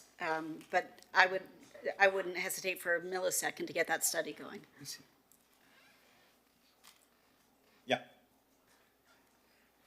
All right, any other comments, Commissioner Magazine? And then I'm gonna open up the floor to the members of the public wishing to speak on these two items 2 and 3. So where I stand on this, and I think I've been clear, I think this, and along with Washington Avenue, are going to be some of the most consequential projects that we are going to take up for our entire commission. This isn't about development or, oh my gosh, you're building. This is about creating a community that we have lost. 10,000 residents. And I guess I'm just wondering if we can all commit to some sort of timeline, because we talk a great game about we need to provide housing, we need to help people, we need to bring back residents for our city. If I'm somebody out there right now being pressured by the increasing costs, when could I expect help from our city, right? When could I expect that we are going to bring online more housing options? Because I've been talking about this since I was on the planning board, before I got on the planning board, right? And we haven't put any policy in place yet. None. We haven't done a single thing collectively to facilitate relief in housing, right? And I think we need to sit there and commit to some sort of timeline. People have been out there suffering and struggling for years and years. And I don't know if we've added a single project in our city that could actually tackle housing affordability. Yes, Carlisle. I'm sorry? Byron Carlisle, 10 years away. 4 or 5 years away. Collins Park. That's 70, what, But 60? you're saying not a single Wait, one, I'm wait, saying let's you've go done through the some. chair. Right. Commissioner Magazine has the floor, and he's making his point. But these are piecemeal things together, right? I'm talking about creating a community. And like I said, we've been talking about this, and I'm not saying us, I'm saying collectively as a city. When I say we, I'm referring to us collectively as a city. We've been talking about this for years, right? And it's time that we truly put our money where our mouth is and adhere to those progressive values that we all espouse, and actually do something to help people with housing affordability. 2/3 of our city are renters. Rental costs have gone up 30, 40, 50, 60%, and it's simply supply and demand. And I think we just have to be serious. We've highlighted these areas, and if we want to find a way, we'll always find a way to kick the can down the road. And I'm not saying not to be measured and consider all the possibilities like infrastructure and things like that, but we just always continue to delay. And we have all these great restaurants that are going to be opening on Lincoln Road. we're not going to have anybody to go to them, right? We're celebrating maybe 800 restaurant seats coming online on Lincoln Road. Where's the concern for that, right? We're not going to be able to keep those busy by just the people that are here. We need to really create a community. And I love that we're all thoughtful and all balanced. But I also think at some point you just need to have some conviction and say, I'm going to be bold, I'm going to be a visionary, I'm going to lead the city forward. And I hope, that's the path that we're on. So thank you for, Mr. Chair, for the floor. Thank you. And, I think that we are focusing a lot on housing, and I don't think anyone is saying delaying any of this. I think what you're seeing is a desire to be holistic and integrated in our planning, and adopting a comprehensive approach that is in fact progressive. I mean, when we talk about progressiveness, it's not just being progressive in housing affordability, but being progressive also means taking into account our sewer infrastructure and developing in a sustainable way that is equitable, that is resilient, that ultimately enhances the overall quality of life of our residents. So when we say espousing progressive values, well, progressive values not only talk to housing affordability, but also talk to sustainability and resilience, and making sure that our infrastructure is solid, and solid in an equitable way, in areas of where wealthy individuals live, and in areas where we are creating housing for individuals that might not be of the highest affluence, but still deserve to have proper and functioning infrastructure. And that is part of what it is and the issues we should be looking at. Commissioner Suarez, and then I'm going to open up the floor to the public. And Commissioner Dominguez before opening up to the public. Thank you, Mr. Chair. So just to clarify with city staff, if we pass this today, then let's assume it passes the commission, and there's 350 potential residential units that come online.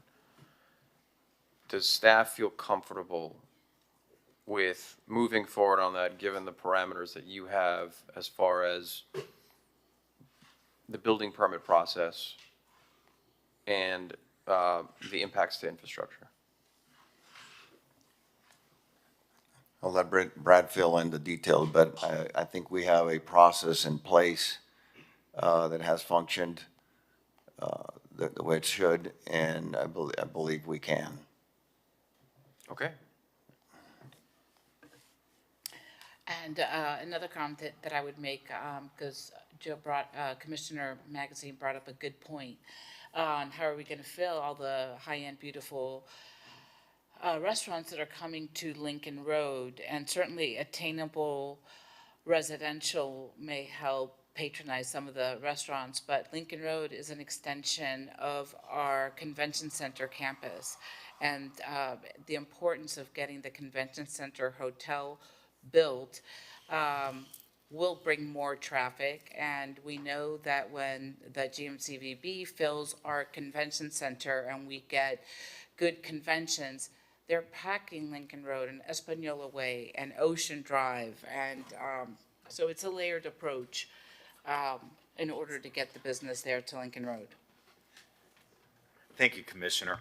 All right, we have two items before us. This has been a great discussion, great feedback, and I think it's been very comprehensive in what we've covered. This item is before us today. Is it coming back to us? Are we making a vote on this to send it back? Where are these two items in the legislative process? Through the chair, so they're in different spots. Lincoln Road East was a referral to the Land Use Committee.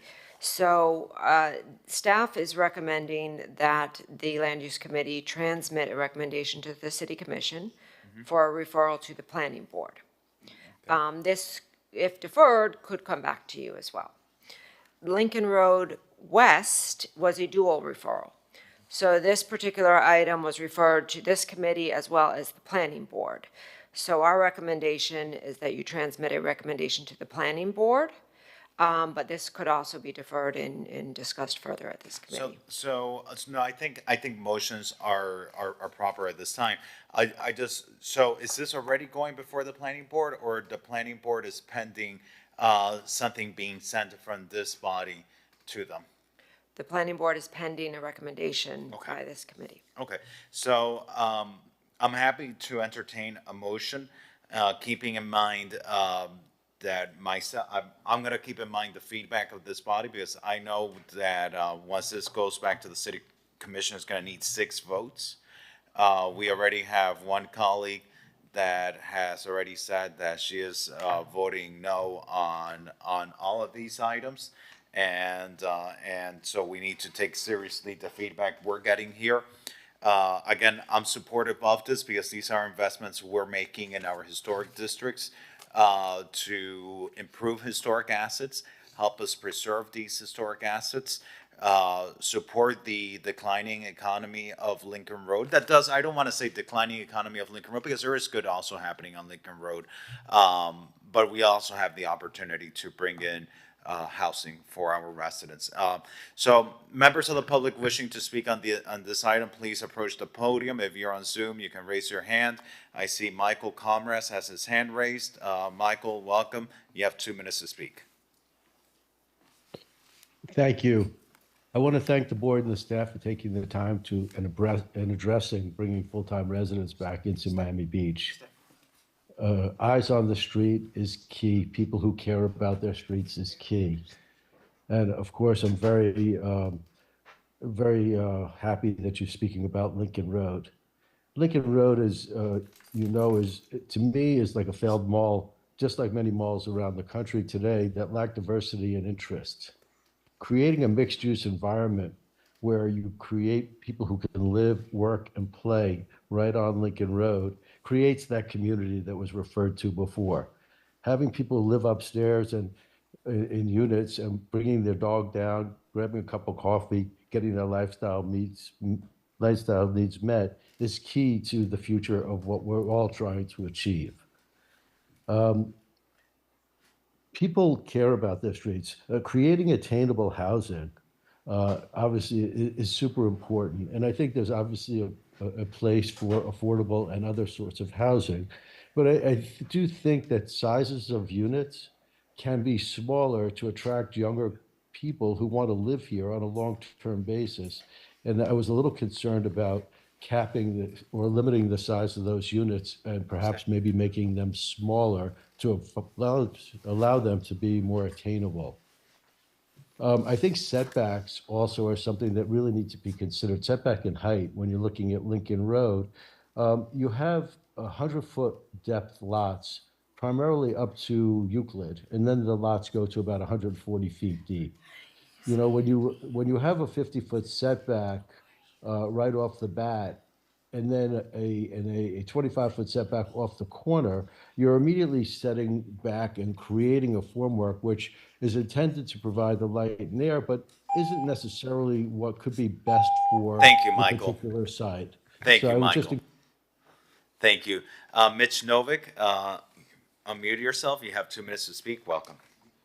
Thanks again. Good late afternoon. Mitch Novick. Throughout this discussion, I've heard references actually all day that this place, we're losing residents, it's unaffordable. You know, I will say my real estate taxes are thousands. I'm afraid to actually figure out the number. More than last year, my water bills this month are nearly 1,000 more than last month. We just had a utility billing rate increase at the city, automatic as it's been for the last dozen years. Our budget has doubled in the past dozen years. We have 400 to 500 more city employees. You guys, you know, the problems really begin with you, and I would hope you look within. Thank you. Thank you, Mr. Novick. Sir, welcome. If you could please say your name. Oh, hold up. Your mic is muted. Okay, if you could state your first and last name for the record, you have 2 minutes. Welcome. Thank you. My name is Andrew Froelich. I am with the ownership of 200 Lincoln Road on the corner of Collins Avenue. I just have a question, listening to all this is very interesting. What sort of business impact analysis has been done to understand what the changes mean? Mr. Comras was talking about the impact of the setbacks and the buildability, I presume is where he was going, of the lots with those setbacks, because it does impact the economic viability of a site if you have too small an upper floor when you look at what is involved in constructing a building and the available space. So I'm just curious, has there been any sort of business impact study that's done that goes along in terms of what it means to the owners of the property? I don't know if the, All right, if those are your comments. that's my question. Yeah. And the, the other comment is that just as in general, seeing other programs elsewhere around the country, that providing affordable housing is a huge impact, and it's something that's essential, and it does need government intervention to help with that, but that doesn't mean subsidy. I think it means creating a profile for private sector to have a profitable investment where they can also create that affordable housing. And I've seen that in different places, and I can mention them in particular. It's not really important in this conversation, but by giving, as you're suggesting, certain zoning incentives to make larger properties, it helps to offset that. But when you start to limit the size of units, you really have to look at it holistically and understand what that means in the marketplace. So I think it's a positive that this is being undertaken, but we're concerned as property owners that the net impact we don't know yet whether it's going to have a positive or negative impact. Thank you. Thank you. Andres Ancion, you have your hand raised. Please unmute yourself. You have 2 minutes to speak. Thank you. And I just wanted to mention that on the supply and demand side and the cost of the rentals, it's also going up because as landlords, our taxes, our special assessments are going up through the roof. So the 20-30%, as a matter of fact, right now with the special assessments for the reserve studies that are being put into place for many of the buildings, just on the maintenance alone, our maintenances in most buildings are going to be going up 20 and 30% next year, just on maintenance fees. And the cost of construction for new development, even if you're doing smaller apartments for lower income housing, is still extremely expensive.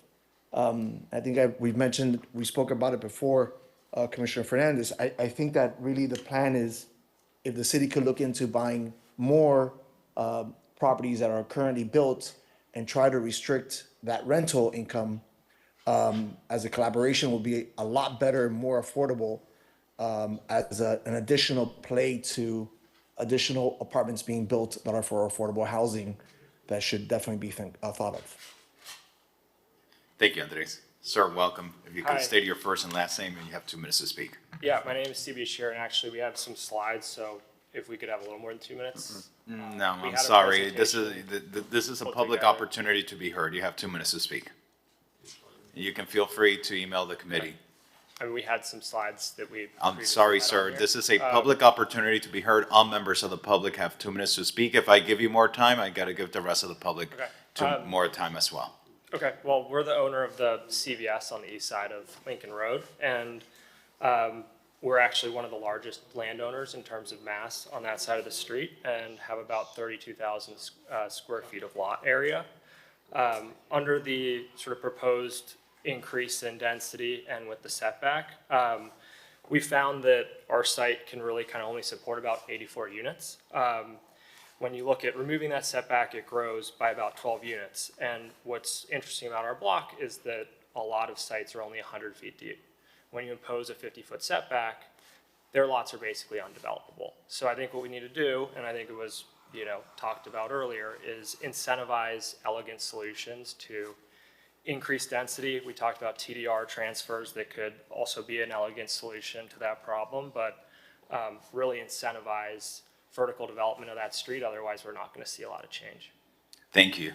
Thank you for being present here today. Peter, You can state your first and last name for the record. You have 2 minutes to speak. Welcome. Peter Canavas, Ritz-Carlton, 1 Lincoln Road. Thank you for tackling this issue. I think Commissioner Fernandez hit the nail on the head. At the end of the day, the bottom of the funnel here has to be economic. Otherwise, everything else you've discussed here today as far as infrastructure is academic. So as I understand, we're not showing graphics, Alex, is that correct? This is a public opportunity Okay, to be heard. then let me improvise. Here's the building, here's the setback. If you take a whole block of this and you look down the way, what you've essentially done is bring the rooftops down more to street level. You're creating void areas which not only impact program, but it's gonna look very strange from the postcard point of view that we always talk about here, and that I think is really gonna form your tunnel effect. I've never seen this in any city, in anywhere. I've been on 4 continents before. Commissioner Magazine showed some great slides the last hearing of beautiful places, beautiful walking cities around the world. Not a single one of them had anything but 0 setbacks, because that's the standard in Boston, Barcelona, Rome, whatever.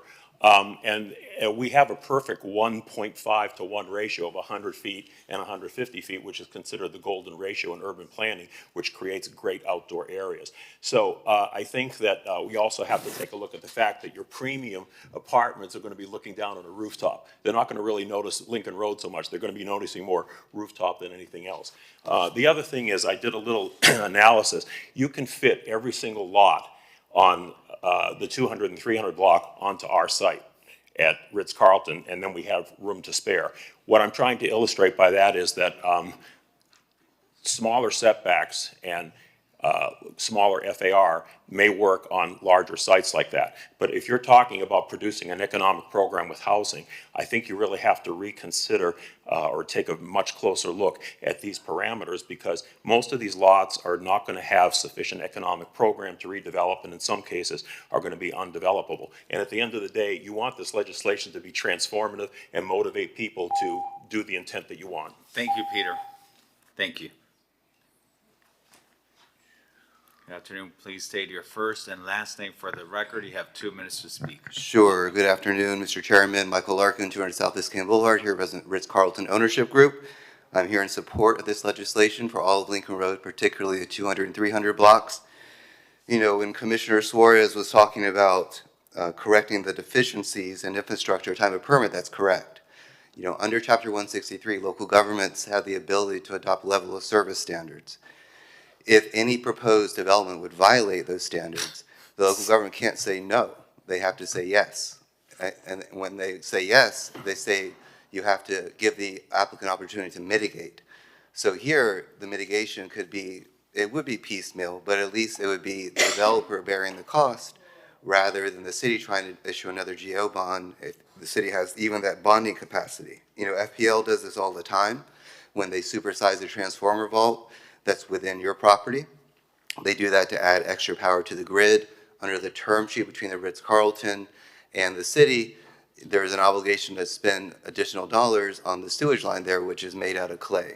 So, but with regard to this legislation, you know, it's important to understand that, you know, the Ritz-Carlton is under obligations to help reshape the 200, 300 blocks of Lincoln Road, especially the streetscape. But that doesn't mean anything without some meaningful changes to the regulations that would ask the developers to move in. Right now, I think the FAR is a good start, the height is a good start, but it's the setbacks that are really very punitive. I think that the 50-foot setback over 50 feet in height is particularly harsh. I think that the 25-foot setback on the side streets is also harsh. If you think about an ideal building for redevelopment, is Bajwani Tower that sits at the northeast corner of Washington and Lincoln. There, if you had a 50-foot setback and a 25-foot setback, it renders that property undevelopable. So I ask you all to give some serious consideration to a front setback. That would be something more of a compromise. Thank you, Mr. Larkin. Thank you. Any other members of the public wishing to speak on this item? Seeing none, I'm going to close the reasonable opportunity for the public to be heard. Is there a motion on the table on items 2 and 3? I'd like to make a motion to transmit to the planning board. Is there a second on the motion? Does it have to go to the commission first? So item 2 has to go back to the city commission. Item 3 needs to go to the planning board. So if you amend your motion for that? Yeah. Okay, so the item's been moved. Is there a second on the motion? Where are we gonna talk further about the setbacks? The item has to go back to city commission in a first reading. Has a first reading been sent to the city commission yet? No. And I think it would be proper to get feedback from the planning board, because they are our local planning agency. Ultimately, we're gonna have to get their input on this. Item number 2, is the item that I sponsored, that has to be a referral back to the city commission so that it can be referred to planning board. And item number 3 is to send what's been presented here to the planning board. And then after that, both items go back to the city commission for a first reading? Well, the item number 2 would go to the planning board. Right. And then, yes, it Yeah. would go to commission Yeah. for first reading. Now, Okay. there would be a public workshop requirement for, so I can just kind of give you the history. For Washington Avenue East, we haven't You mean gone Lincoln through Road the East? public, You mean Lincoln Road East? Lincoln Road East, excuse me, thank you. That would need to start from the beginning with the planning board, the public workshop, back to the planning board, and then to city commission for first reading. And then between first and second reading, it would have the public workshop requirement. Lincoln Road West would follow the same process, but it would go directly to the planning board and not stop at the city commission. Okay. But, yeah, they both have to end up at the city commission. For Correct. first reading. Yeah. Okay, and between now and that time, with the Public Works Department, Mr. Martinez, will be conducting the study on the infrastructure. Your microphone is off. We would need direction to do that, and we would also have to identify the funding. Okay, I think you've heard from at least 2 members of this committee that, they're gonna be interested in getting that information as part of their decision-making process on this legislation. And so I would suggest that, something that we should be looking at. It's, because ultimately, we're gonna need that feedback.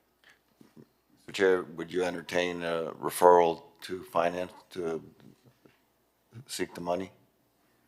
And what is, I don't know how much does this cost? I think we're talking of 250,000. How much? How much? 250,000. To do all, 250,000. that's to do all of South Beach. I think that's something that we need to discuss at commission, because I would love to hear from my other colleagues if they feel this is something that is important enough to be asking for that funding. I do think if we need to plan responsibly. And I think we need to know what we're stepping into infrastructure-wise. And even if it is so that we can plan policy that makes the property owners more broadly responsible for the upgrades that need to be done. But I think I don't know, I'm feeling that it's important information to have. Commissioner Suarez and then Commissioner Bott. I'm just going to put on the record, I'm not going to be in support of spending $250,000 of taxpayer money, especially when it's going to be redundant, when a developer or whatever project is going to be forward is going to have to spend that money anyway. So I'm just putting on the record, I'm not going to be in favor of that. I think that's a bad use of taxpayer money. Like I said before, for the last, I think we've been on this item for like an hour and a half, any development that goes forward is going to have to spend the money on this study, and it's going to be thoroughly vetted by our public works team in order to get a building permit. And if there's any issues with any of the developments, that's going to arise from that study, which is also going to be checked by our public works. But under no circumstance am I going to be okay with spending $250,000 on redundant studies. And the flip side too, that Commissioner Suarez, is that I think some of your colleagues could potentially argue that these policies that we're putting forward would be irresponsible policies without understanding correctly the conditions of the infrastructure. And I totally have the floor. Yeah. the conditions of the infrastructure. So, it's something that we just have to be aware of, because it is part of responsible planning, because we have chosen to put forward these items outside of a master plan. And if I understand correctly, this is the type of information that would have been considered as part of a master plan, notwithstanding the fact that independent development applications would do this. We are policymakers, and we need to look out for the best interests of the city. And the one thing we cannot allow is for the city to encounter a bigger problem after the fact of failing infrastructure. And while developers might address things piecemeal for infrastructure right outside their property, they're not responsible for the totality of the system and the impacts, the damage that could happen further downstream. That's our responsibility as a government, that are the ultimate owners of that infrastructure and the ones that are ultimately responsible for providing the infrastructure. Commissioner Magazine and then Commissioner Bott. Yeah, thank you, Mr. Chair, and as Chairman of Finance, as long as we're all making good faith efforts that we're going to be open-minded about the proposals that are in front of us.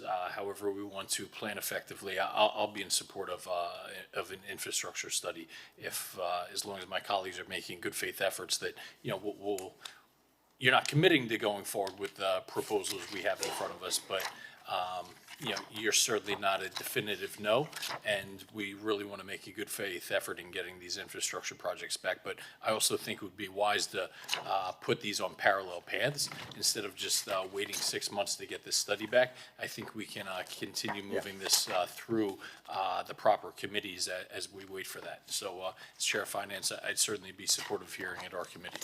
Thank you, Commissioner, and that's wise, because that's what we're doing today. We are trying to move these forward, and if I'm not mistaken, and I'm just checking here, I believe some of these may have been legislation that may have been initially requested by a lobbyist, and so there's a lobbyist of record associated with any of this policy. Would it be appropriate for the city to try to share costs with a developer that has come forward to request this policy? We can certainly ask. We can certainly approach the applicant. Okay. All right. Well, that's a good outcome of the developer notice sponsored by Commissioner Bott. Commissioner Bott, you're recognized. Only good things come out of that. To reassure my colleague, Commissioner Magazine, we've had multiple conversations over the years about this, and I can assure you, I'm not trying to derail anything. I just don't want to make sure that in our zeal to get good things done for our residents, that we screw it up. That's all. How many times do we cut? Cut twice? Measure twice, cut once. Yes. So it's good to have a roadmap so you know where to measure. That's where I'm going with this. My question to the staff is, 250 for all of South Beach, but we already have the First Street project underway, and we already have the West Ave project underway. Presumably, we already know what's going on in those pretty significant areas of South Beach. So would those be included again, or is this addressing different infrastructure? This is a comprehensive hydraulic analysis, so it takes into account the whole system as a whole, and then it looks at every node, considering the new projects as well as any future projects. So it's kind of like a plan to be able to predict or plan to the future. Again, the hydraulic analysis do occur as the developments come on board, but if we want to look in advance, we can certainly do that. But the whole South of First, or the whole First Street project is a huge hydraulic project, right? The South of Fifth project is mainly a stormwater project. That doesn't address. That doesn't. Not Okay. sewer, Yep, not okay, sanitary understood. sewer. So is there a way to kind of, if we are going to need to do a comprehensive hydraulic study anyhow, is there a way to kind of do it in phases or something where, they look at this part first and we can carve out 50 grand to get them started and then the rest flows sequentially, no pun intended? I don't think that we can. I'm looking at Brad shake his head. I didn't look at the actual proposal, but in terms of a hydraulic analysis, the idea was to look at the comprehensive South Beach area because everything affects everything. So are we doing this citywide? And forgive me, colleagues, but I know it's not specific to this, but are we doing this citywide? Because the other area that is having a huge amount of new development is North Beach, between us and North Bay Village. And then if we you know, get ourselves together and we show that TDRs are good in incentivizing, you know, certain heights and for adaptive reuse along 41st Street, you know, it's not just South Beach, it's going to be needing this whole study. So how are we thinking about that holistically as a city? Well, again, the request for the hydraulic analysis is coming from the DAES for this particular area because of the changes that are being proposed here, including when we do have the conversation about Washington Avenue. So that was the idea behind this one. I don't believe that at this time, we don't feel it is warranted on the North Beach area at this point. Really? All right, well, we'll have that conversation offline. I would be very curious to hear your reasoning as to why, given the number of developments and whatever's going on in North Bay Village, but we can do that offline. And, you know, and I think, you know, some have raised in the past, you know, the level of, you know, how responsible was that policy done at the time? Which policy? North Beach. You know, how responsible was that? Was everything really taken into consideration the way it should have? And that's what I want to avoid. You know, we have failing infrastructure up there in North Beach. We have recurring elevated levels of bacteria. Of bacteria, yeah, of bacteria up there, and so I don't want to see that happen in South Beach, and we're trying very hard to remedy it in North Beach, and so we have to be very responsible. The legislation is responsible in creating housing availability and creating economic activities and investments in preservation, but it also needs to be responsible in preserving and upgrading the quality of our underground infrastructure. One last question on this. Assuming, let's say, we were to do a TDR program, does this legislation establish that this is the cap, but if there is a TDR, that the TDR wouldn't go above this cap, that the TDR, how would this work in the event that there is a TDR? So as currently drafted, this would be independent from any TDR. There is no provision for the heights that are outlined in these draft ordinances that they would have to, or the FAR, that they would have to purchase. Okay. The extra height or FAR. So just guide me here, Mr. Attorney, because this is why I wanted to have these items together. If we were to have a TDR program, how do we make this work, you know, holistically, so that, okay, you have a cap that's set by these legislations, but we're not just automatically granting it. Maybe we grant a certain percentage of it, but then they buy the rest of it through a TDR up to the cap that's established legislatively. How do we do that? At what point do we do that? I think if the first item identifies Washington Avenue for a potential TDR program, if Washington is going to be a ascending district, by way of example, you could No, Washington would be a receiving district. A receiving district, sorry. Then you could provide that the FAR increases that you're considering under this other legislation, that those additional development rights, maybe up to a certain percentage, could be transferred to other properties. So I think you could incorporate, the two ordinances are going to have to reflect each other.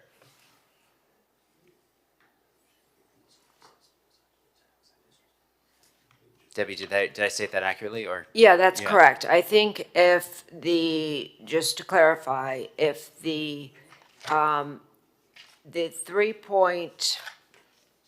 FAR or the 3.0 FAR were to be capped inclusive of the TDRs. Inclusive of the TDRs, That would need to be reflected in the current ordinances. in the current ordinances, okay. Correct. I think if the ordinances were adopted as currently drafted, we couldn't then, unless we amended the ordinance, require a developer to purchase development rights in order to avail themselves of the additional FAR. And you see, and that's a concern I have. I want to make sure that we create the opportunity, because we need to preserve the historic assets that we have. So I want to make sure that this is positioned in such a way that the cap is inclusive of TDRs, where, you know, we're not just granting them everything, that they actually have to invest in preservation in our community. If I could have silence in the chambers, please, because we're trying to have a meeting up here. So how do we achieve this? I think the committee may want to discuss that in the context of item 4, because I think items 1, if items 1 and 4 are going to proceed, then I think item 4 may need to be amended to reflect the TDR component. Okay, and that would mean that in Lincoln Road, we wouldn't be open to staff recommendations to include TDRs on Lincoln Road? I think we're bringing back the TDR discussion. So right now, it's certainly a possibility. Okay, here's the thing. When this goes back to the city commission for first reading, is everything coming back together so that we can consider everything together? Are the TDRs going back with Lincoln Road East, Lincoln Road West, and Washington Avenue? As currently going through the process, these are on different tracks. And that wouldn't, is that advisable? It depends on the policy of this body in terms of what you want to achieve. If you want to tie the additional FAR to a TDR program or a partial TDR program, then they would need to go together at the same time. Yeah, I think this should be going all back together at the same time, because that way we achieve the collective policy goals that we're discussing here. If we approve FAR and then we approve a TDR program after the fact, it defeats the whole purpose of creating the TDR program. Mr. Chair, may I add a comment, please? Yes, you may. Just to clarify that the Washington Avenue and the Lincoln Road has an expiration date. The TDR program would not have an expiration date. I think the intent is for the TDR program to have an expiration date, a sunset provision. I didn't read it in here that there was an expiration No, but we date. discussed it as part of the discussion, the possibility of having a sunset so that we can revisit the program, see if it's working well, meeting its goals and objectives, whether it has any unintended consequences. Well, I think I think when we last touched base on this item an hour ago was that we were going to possibly silo it to a very small specific location to see if it didn't get out of hand and it become a developer's, tool to circumvent what we wanted it to do. But again, at the end of the day, we're trying to create a neighborhood of residents and not have the status quo. If I have the feeling up here from my colleagues that there's more of a no here, look, okay, at the end of the day, I don't have any property in Washington. I don't have any self-interest. I'm not going to be making a dime off this. I'm doing what I think is best for Miami Beach. We have shootings, we have stabbings, we have rapes on Washington Avenue. Lincoln Road has people who are holding up patrons in Victoria's Secret getting shot. Okay, you have you got maybe what 30-40% of Lincoln Road is vacant. Something needs to be done, and we got elected not to be status quo. I can certainly understand and appreciate being cautious for this, but look, I'm doing this because I think this is the best vision for our city. We're bleeding residents. We're the only city in the whole state of Florida that has lost residents in the last couple of years, which I find crazy. So look, it's either we want to move forward with this vision, or we want to just put a bunch of no's in the process. And look, guys, it's up to you. At the end of the day, we need 6 out of 7 votes. So if that's not there, it's not there. So look, this is one of the only items I'm ever going to ask for an increase in development. Most of my items are quality of life. And that's sort of my bread and butter for the city. But it comes to a point when you realize that fighting, a whack-a-mole game with quality of life, it really comes down to the proper planning of the city. Do you want to plan for the city you want, or do you want to be stuck with the one you have? So look, I'm going to defer to my colleagues on this. If I'm certainly getting the impression that there is more to this sort of hesitancy than meets the eye.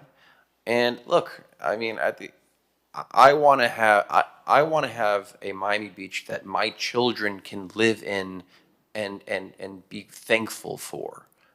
I have three small children. I want them to live on Lincoln Road. I want them to live on Washington Avenue. How cool would that be if they could get to live on Lincoln Road and Washington?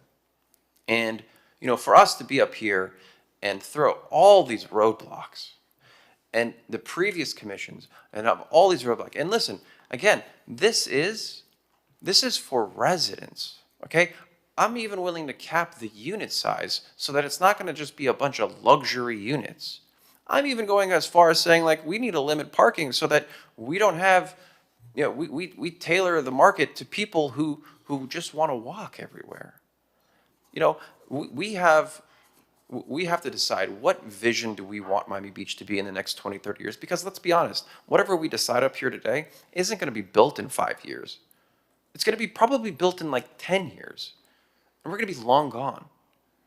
And I want to make sure that I'm bestowing a future to my children and to my neighbors' children so that they have a quality of life and they could live in this city. And it's not just a bunch of 3,000 plus square foot luxury condos for just snowbirds. So look, you guys, whatever you guys want to do, if you want to throw shade on this, I'm getting the message. That's fine, okay? We're all going to have projects that are coming up that we're going to want, and we're going to all need to be united on, okay? So by all means, I'm hoping that I'm not we going to can move allow forward my on colleagues to be threatened on this day. I'm not threatening anyone. That is a threat to our I'm colleagues. speaking. I have the. Please hold on. Look, Please I do have not the raise floor. your voices. I have the floor. Okay, and I'm not threatening anyone. I'm simply saying that moving forward, we all need to be united on this. Okay, we need to be united on all FAR projects. So look, at the end of the day, if we're not united, we're not united. It's not a threat. That's just the reality of the situation. So look, I'll defer to you guys and see how you want to take this. Okay, we have to be very clear. What's important to you is important to you, and all commissioners have priorities. Commissioner Bond has been consistently clear about her concerns about infrastructure, and that merits as much attention and deference as concerns about affordability and making sure that we address the shootings, the rapings, and the stabbings that all of us are concerned about.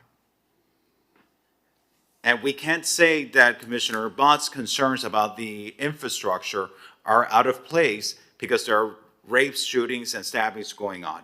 Her concern is very legitimate because she lives in a part of our city that is plagued by individuals who can't touch the water because our city has been developed so irresponsibly that infrastructure is disintegrating right now, and we have elevated levels of matter, of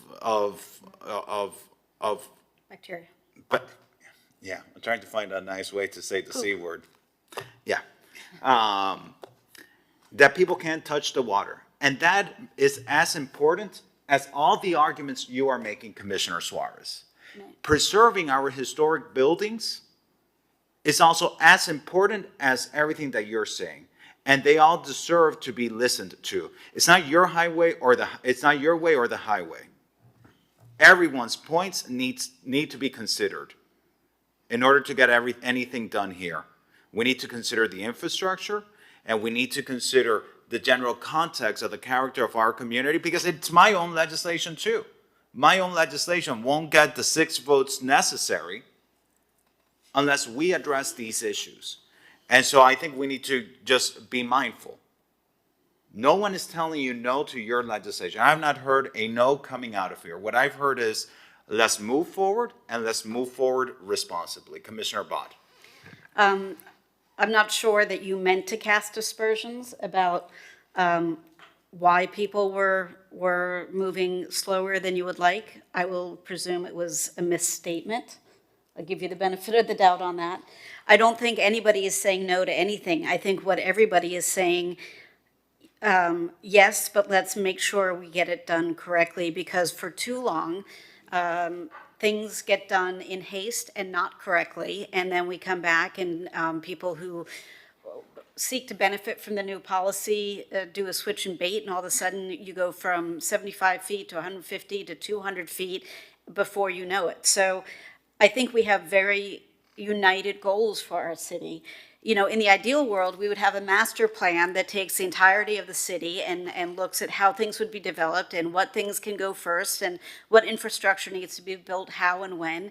We don't have that. This is kind of getting to a mini master plan for a contiguous section, Washington and Lincoln. And I think that, you know, from the commission meeting when it was first discussed, or one of the committee meetings, it was something that we talked about, that it's linked, that you can't have it in the abstract. And I think taking an extra month or 2 months to get to the correct answer, to get to the correct way to incentivize this so that we get the outcome that we desire. I mean, we heard from a bunch of folks saying that the setbacks, which never occurred to me, might be too draconian and may not effectuate the change that we want.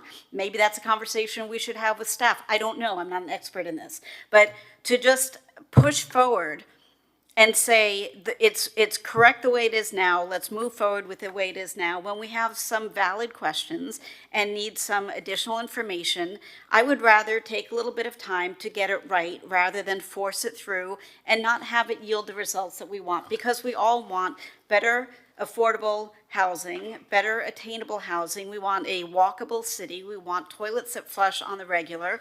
We want our kids to be able to walk their dogs in the evening after dinner. I don't think anybody has a different view, but we also want to protect the character of our city, and we want to make sure that we don't create any unintended loopholes. So, you know, to quote myself, let's measure twice and cut once, and let's get it right. That's all. And so let's bring this back in. If the motion that we have on the table, the motion that's on the table is to move this forward. The motion that's on the table, Commissioner Suarez, is not killing your item. The motion on the table is sending this to the planning board, so then it can go to the city commission for a first reading. And I think it's very disingenuous to say that that is putting a roadblock on your legislation when your colleagues here are supporting your item moving forward. In fact, the only item that is before us that is actually moving forward to the planning board. With the caveat of a $250,000 study that's going to take 6 months. This process is, this going to the planning board, how long of a process is it? The planning board would probably, it would be noticed for their planning board for their next available meeting, which would be the January meeting. Then there would need to be an intervening public workshop. So that would probably be another month. So the earliest the planning board could have their second hearing would be February. And then it doesn't go to the city commission at least till first reading? Correct. So first reading could be potentially at the end March. of February, more likely March. And then between first and second reading, there would be another public meeting. Okay, so that would probably be April, and then it has to come back to the city commission. And so it's like a 6-month process anyways. So we might very well have the study by the end of the process. This study can take place while this process is going through. Is that correct, Mr. Director? Then that's what I want to be clear as to what the direction is, because obviously we can't commence the study until we have the money and then we can do the process that we have to do. So the 6 months starts when Public Works is able to actually cut the deal with the consultant that's going to do the study.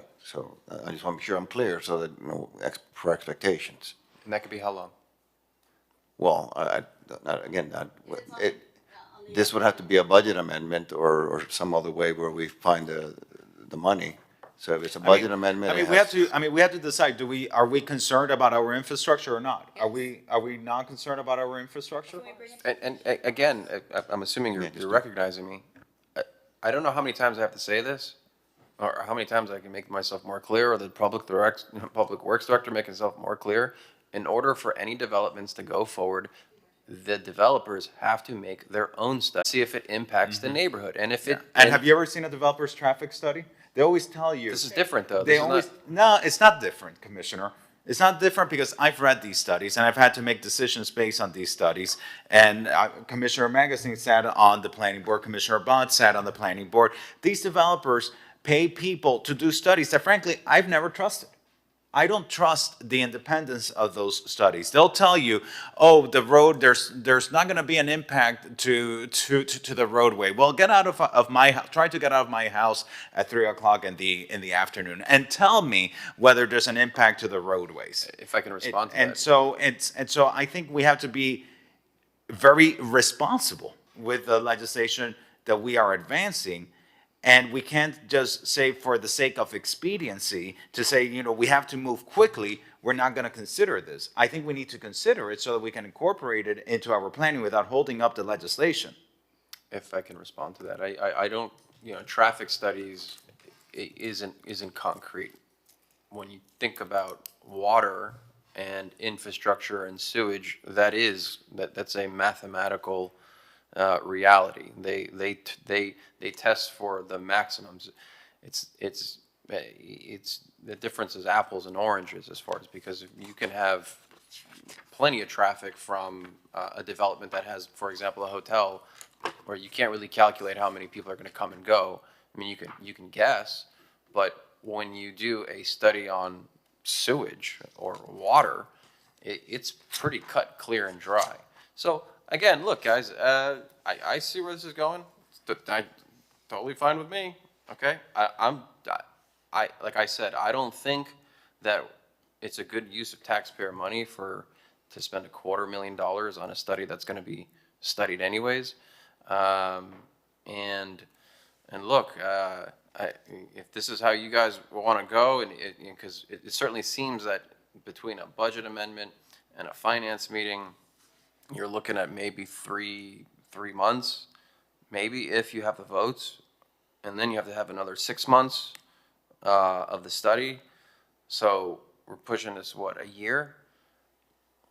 I mean, look, I don't see that a reality. So look, you guys, I made a motion. However, whoever wants to second it, totally okay with that. And we'll just see where the chips fall. Okay, so going back to staff, the motion that was made moves these two items. One goes back to commission, the other one goes to the planning board. As it relates to the TDRs, was the item was not moved to include the TDR component in it or not? Item number 1, are you referring to? The TDR component. We were directed to bring that back in January with more specific information to this committee. All right, so we're gonna grant the FAR without taking into consideration the TDR components, and if that's what we're doing here, that's what we're doing here. So there's a motion. I'll second the motion because it's gonna be coming back to commission anyways, and so, yes. So, I'm sorry, just to clarify that. So we would increase FAR and then potentially have an incremental increase of FAR available through a TDR program? I would imagine that at first reading, we could consider incorporating the TDR as part of the cap. Okay. I mean, and correct me, Mr. Attorney, if I'm wrong. If you're establishing a cap, the TDR can be incorporated as part of the cap in the first reading of the ordinance. Is that correct? That is correct. The only thing I'll add, though, is that because this is an LDR amendment, it requires review by the planning board. And so if that's going to be the intent, you know, if we know that now, then we can incorporate that in what goes to the planning board. But if not, maybe at a later stage, it could be incorporated as long as both. Commissioner, would you like to incorporate the TDR component into your Lincoln Road portion of the legislation? Look, I think it's a little premature because the staff is going to come back and say which sites should be receiving. If it happens to be Lincoln Road, but if we move forward now, we won't be able to incorporate it later without going back to the planning board, and then you'll be upset because we're delaying it because we're sending it back to the planning board. So the question is, So do we want to give staff, and then if we say let staff do the study, then you're going to get upset because we're delaying it to January. This is why we. okay, well, hold on. I hope I can't predict my emotions here. Okay. If the question is there going to be a cap on FAR? Yeah, and I'm more than reasonable to work with in my items as far as a TDR program. For example, you know, I think the max is 4 on Washington Avenue. I know we haven't even talked about Washington Avenue, but we talk about it now. Maybe we bring it to 3.5, and then the TDR program gives you that extra incentive to go to 4. Yeah, so I don't know how we're going to bring back that item to discuss it now, but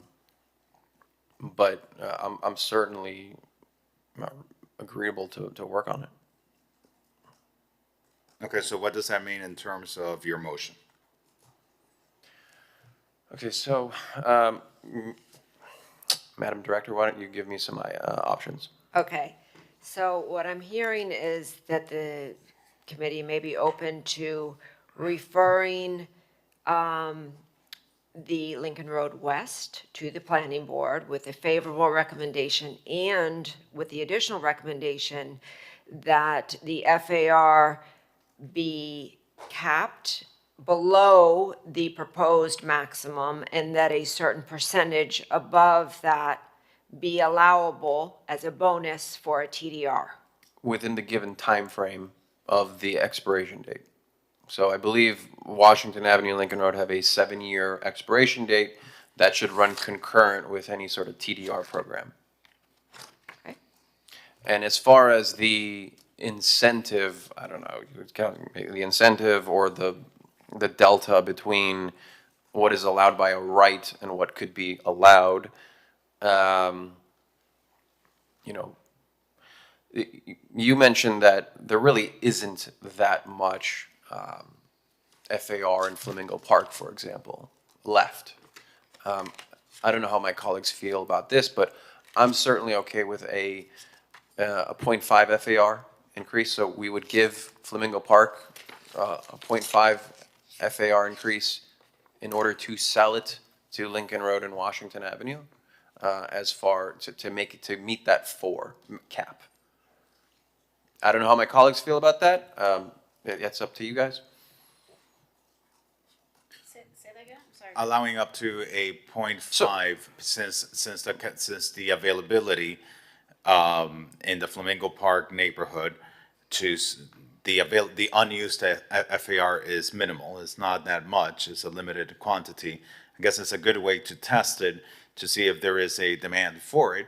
And it's doing it pretty much at a lower scale where you cap the FAR, at 3.5, and then the remaining 0.5 doing it through a TDR incentive program. Through the chair, can I just Yes. ask a question? Is that correct, though? Is that a correct? Yeah, I heard a bit of a different summary there. I think, Commissioner Suarez, are you proposing for the city to increase FAR in Flamingo Park by 0.5 in order to allow them to sell that 0.5? Or are you saying if you have 0.5 available, unused, then that 0.5 could be transferred to make up the difference to the cap of the FAR for Lincoln Road?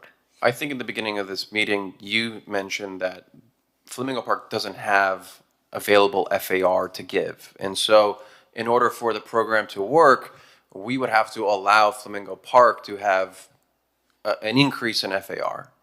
And what I'm suggesting or proposing is increase it by 0.5 and bring the cap, the as of a right on Lincoln Road and Washington Avenue down 0.5 from what it is currently. And then have them, have the opportunity for the TDR program to go into effect to regain that 0.5. So in a sense, you're basically incentivizing, you're giving the historic buildings in Flamingo Park an opportunity to buy FAR from a developer and by the way, it's specific that it has to be used for rehabilitating the building in Flamingo Park, in the historic buildings, so that a developer can come in and buy FAR from multiple projects. Let's say on Lincoln Road, there is a large lot.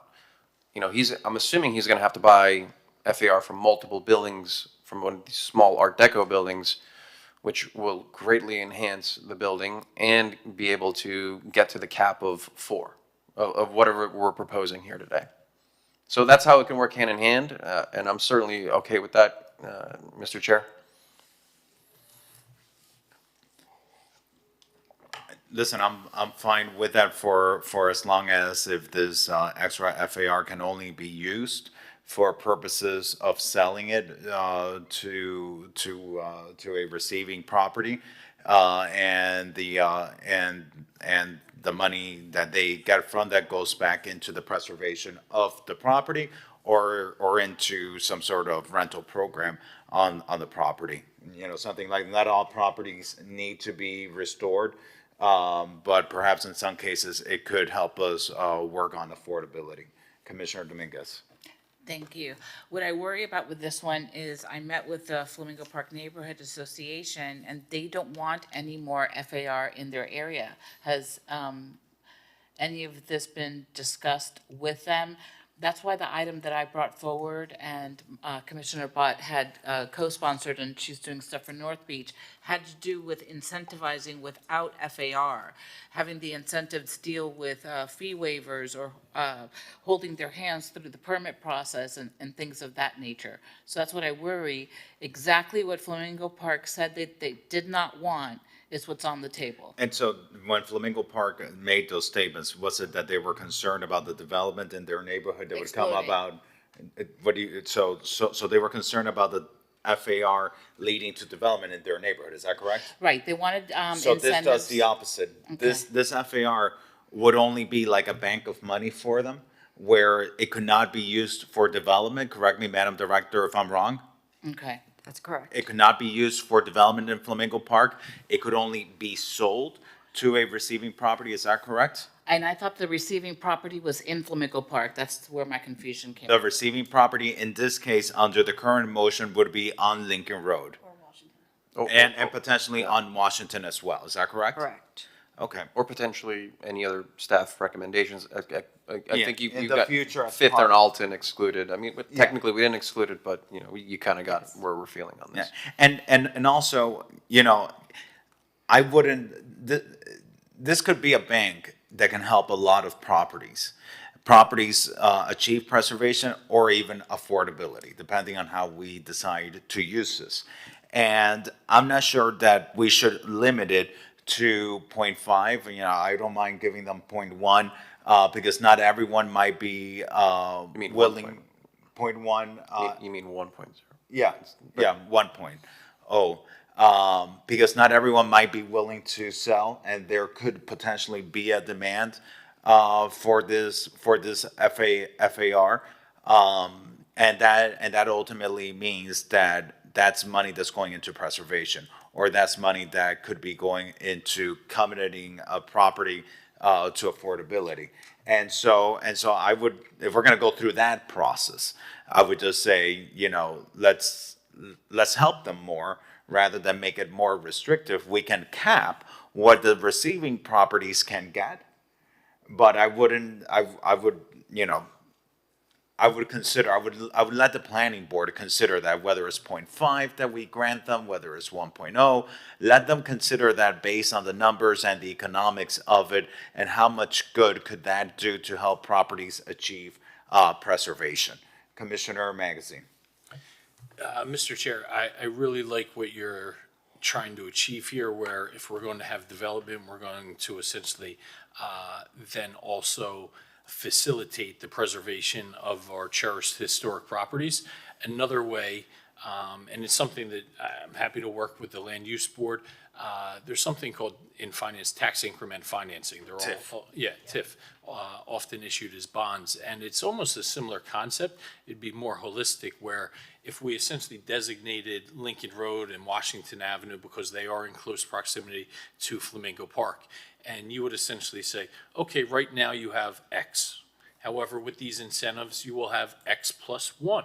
Well, you would actually take that plus 1, the excess revenues that are generated through that development, and you could put that into a fund that would go towards preservation of our Art Deco historic areas. So it's a similar type premise, but you wouldn't essentially get into like the private sale. It would be a holistic vision where you could incorporate something along those lines. And Mr. Attorney, what are the state regulations? Have we looked into the state regulations as it relates to tax increment financing? The only context I'm aware that we can do that is with a redevelopment agency, but we would need to research that a little further for this area and for this RDA. And it's been done in the past as it relates to transportation hubs, where you're able to, through the TODs, to get the tax increment and reinvest it. And so there might be certain areas where that potentially could work, Commissioner Magazine, especially transportation corridors. I think there might be statute that might allow that. So maybe the city attorney could research that further for us. Okay, who's going to bring us back into be in proper posture here? So, through the chair, just some clarification. Sausage making here. I think the direction is clear. What I think there's still a question on is, do we want to come back to this committee for additional information on the TDR program prior to incorporating this in a planning board recommendation? I think we have to look at this two ways, because we don't want to hold up legislation that's before us. And so I think we can, say we want to see this incorporated as part of legislation that's before us. I don't want to be too restrictive on the planning board. I don't want to tell the planning board that the cap should be 3.5 or 3.0. I want to give the planning board leeway, because they are the planning experts, and so I want to give them leeway for them to say, well, this amount of it should be TDR and this amount should be as of right. So we have the legislation before us, and that's going to move forward. Okay, on Lincoln Road West, that's going to the planning board. And Lincoln Road East, that's going back to the city commission, so we can do the referral to the planning board. And then item number 1, a more general broad policy is going to come back to the committee in January. Is that fair? Clear. Yes. Is that good? Thank you. Okay. And then the infrastructure analysis. Commissioner, I get your concerns. This is all finding the pathway to 6 votes. Ultimately, that is the goal, and so I think that's this is a part of that, and maybe we can see what can be done to expedite that study. This is a very narrow area of the city where we're not looking at specific development. We're looking at policy, where we already know what the policy looks like. And so perhaps, is it really going to take 6 months? Can we communicate with the consultant and see, get a better time frame from him or her? Commissioner or Vice Mayor, we can certainly do that. Again, that's what the proposal advises is going to take. Can it be a little shorter as possible? But it doesn't start until I'm able to commit and issue a purchase order, and they can actually start working. So I Is this study for all of South Beach? yes, It's south of 23rd? yes. Okay. All right. Okay, so should we do a motion to send that referral for finance, send it to commission so that we can do a referral to finance? That would be appropriate, I believe. You did that already? Okay, all right, so that's already before the finance committee and So Mr. dual track, is that what I'm hearing? No, there's already going to finance. It has to Oh, go to the commission. I've asked for it to be placed on the October commission as a referral to finance for the November finance meeting, so that it doesn't get slowed down. If I may, Yeah. I believe the November finance meeting is this week, if I'm correct. So I don't know that it's going to make it, So, because it's got to go to November I got commission, my- so it's I got to got be my December. dates So wrong. it's got to be December FERC. so it'll be in the December FERC, okay, so it's coming up, so it'll be on the November commission meeting, go to the next possible FERC, which would be December. And this would be, in both, we're going to be taking both tracks. Correct me if I'm wrong, Mr. Chair? It'd be dual track. Dual track, I'm sorry, can you go back on that? I got lost for a Dual moment. track, we're going to be, we're referring it to finance, and at the same time, we're moving forward on the legislation. Yeah, we're moving forward with the legislation. No one's holding back legislation. Yes. Okay. All right. Did we vote? I don't think we voted on the motion. Oh, so can we show that adopted by acclamation? Yeah. Okay. All right. Very good. So we have two more. Okay, Commissioner Suarez. I think we could just move the item, the Washington Avenue item, right? I mean, we pretty much discussed that along the same lines. Are there any significant changes to this item that need to be discussed? Are you asking me? Well, anyone, the staff, Yeah, you, it's your item. Yeah, we came, the last time this was heard at land use, it was an FAR of 3, and with 100 feet maximum, with certain incentives.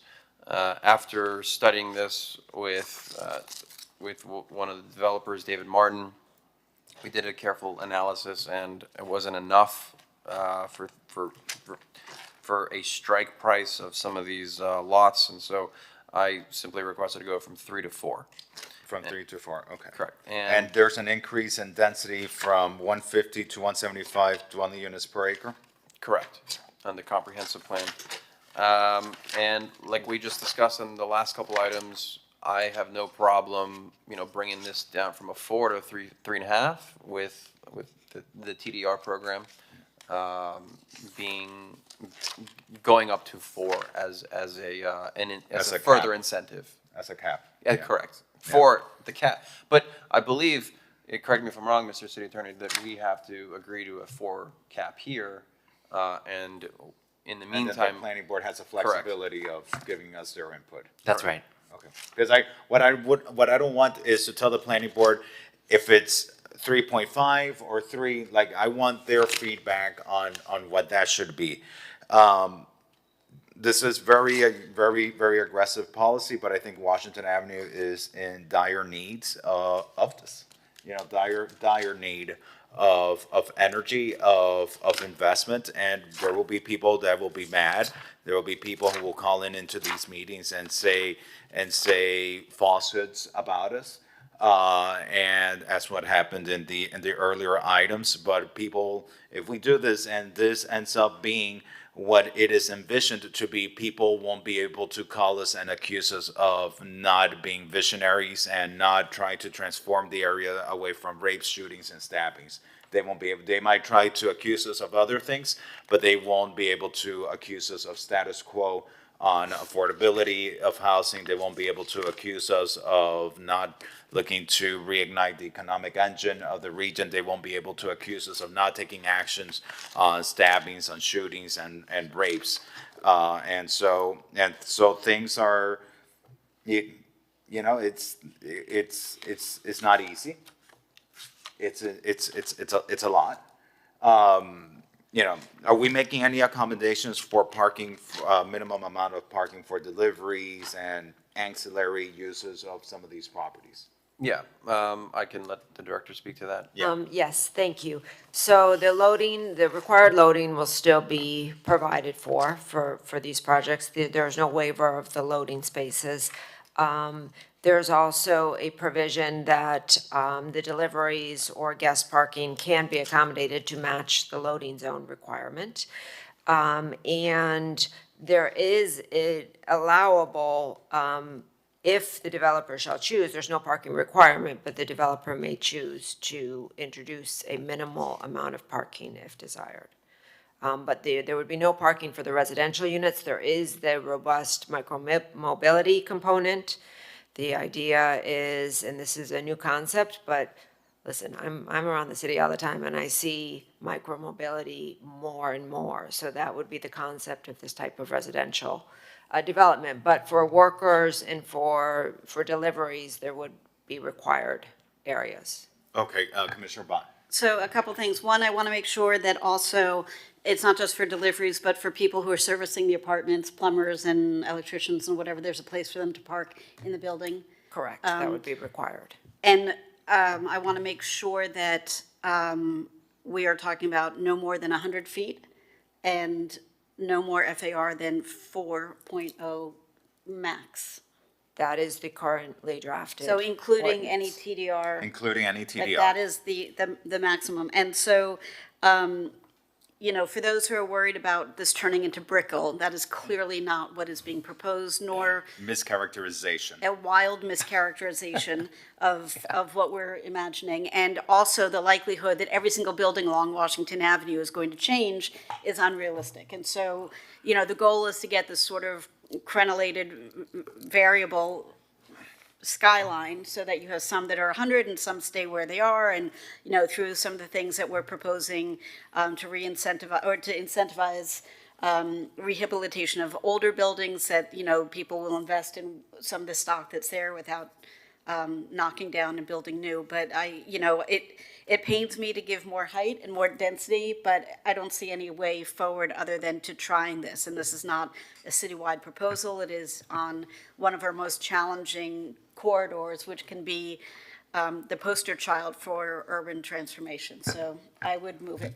And so let me just ask our staff some questions, because a similar item a few years back was done in terms of hotels. Is that correct, Madam Director? That is correct. Okay, and so what we learned from that was that even though we put a similar incentive out there for hotels a number of years back, we ended up maybe with 2 that actually took advantage of this?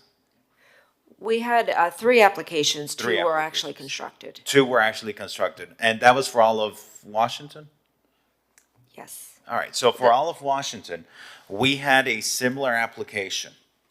And it only led to the construction of a similar legislative proposal that got adopted. And it led only to the construction of 2 hotels. And so I just want us to be aware of the fear-mongering that goes out there, of the mischaracterizations that get put out there, because it is a style of politics that sells. It is a style of politics that fuels fear in the community, that captures attention, that is expedient and populist, and that works against the progress of our city and responsibly addressing the perils and the challenges that we were elected as a body to come together and make the difficult decisions for the good of Miami Beach, to protect Miami Beach from continuing to have a declining economy and a declining population count. And that's what we got elected to do. And so to the extent that we will pass policy like this, we're doing it in a measured way that protects the character of our community. Perhaps others wouldn't be as measured in putting forward this type of policy. Others perhaps might try to be more aggressive, but we are taking a much more measured approach that hopefully improves an area of our city that right now has been one of the biggest blights that we have in South Beach, unfortunate. And that whenever we are on the news for something negative, a stabbing or a shooting or a rape, it's usually happening in this corridor. And so this, moves us in the direction that we need to be hopefully moving in to address these challenges. Commissioner Dominguez, you're recognized. I just have a few questions that I hadn't asked during my briefing. I know that you mentioned that on Thursday there's resident outreach on Zoom, so that's November 7th, so that they can give input. I am a little bit worried that this is sweeping change for development that no one's asking for, but I do also understand that the realities of having every single building built are very rare. Is there a sunset provision? Yes, there is. I believe it was 2030. Let me double check the ordinance. It's 2032. 2032. Yep. Thank you. Full building permit by 2032. 7 years. Yes. And so the likelihood that every single property on Washington Avenue takes advantage of this, if we go based of history, is very unlikely. Last time, only 2 took advantage of it. And so that's something that we need to keep in mind. And if through these incentives, we can help transition out some of the nightclubs that have been causing problems in our city, it will be good. I would encourage, and I'm going to support this because we need to do something. Just having heard some of the rhetoric out there, I think perhaps this being a little bit more narrow will get us to the finish line. But with me, I think it does take us where we need to go. One last question. Yes, Commissioner. Will the infrastructure also include this? You said study. all of South Beach, so. Yeah. Thank you. Yes, it does. Through the chair, if I could just clarify one thing. This particular item is currently in a different track.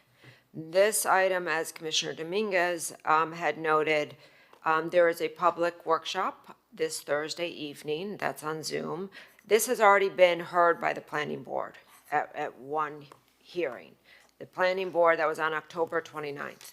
The planning board did endorse the current proposal, and the idea is that on Thursday, we will have the required public workshop, and this will go back to the planning board for formal review at their November 27th meeting. At that meeting, we can give this committee's recommendation regarding that 0.5. But so this is moving in a faster track. The 0.5, I'm sorry. The TDR 0.5, so it would be. But again, I want us to be open-minded. I don't want to tell the planning board that it's 0.5 or what it should be. And I'm concerned that we're now reverting to that, and I don't know where that number came from. Is that something that's being suggested by staff? That, we haven't developed the TDR program. That's what I heard from what it sounded like from the committee, that it was. I want to be open-minded. Okay. I don't want to lead the planning board with a number. I want to know if the planning board feels TDRs are appropriate, and if they do feel that they are appropriate in the different areas where we're looking at FAR increases, how much they feel should be TDR, how much they feel should be as of right. But with the cap of the 4.0. With a cap, right, of course, yeah, Okay. with a cap. I have a question. I saw that there's a minimum square footage and unit sizes in this legislation. Well, there already is a minimum square footage. It's not in this legislation. Yeah, it's. But it was incorporated. I thought I saw language that incorporated a minimum unit size into it.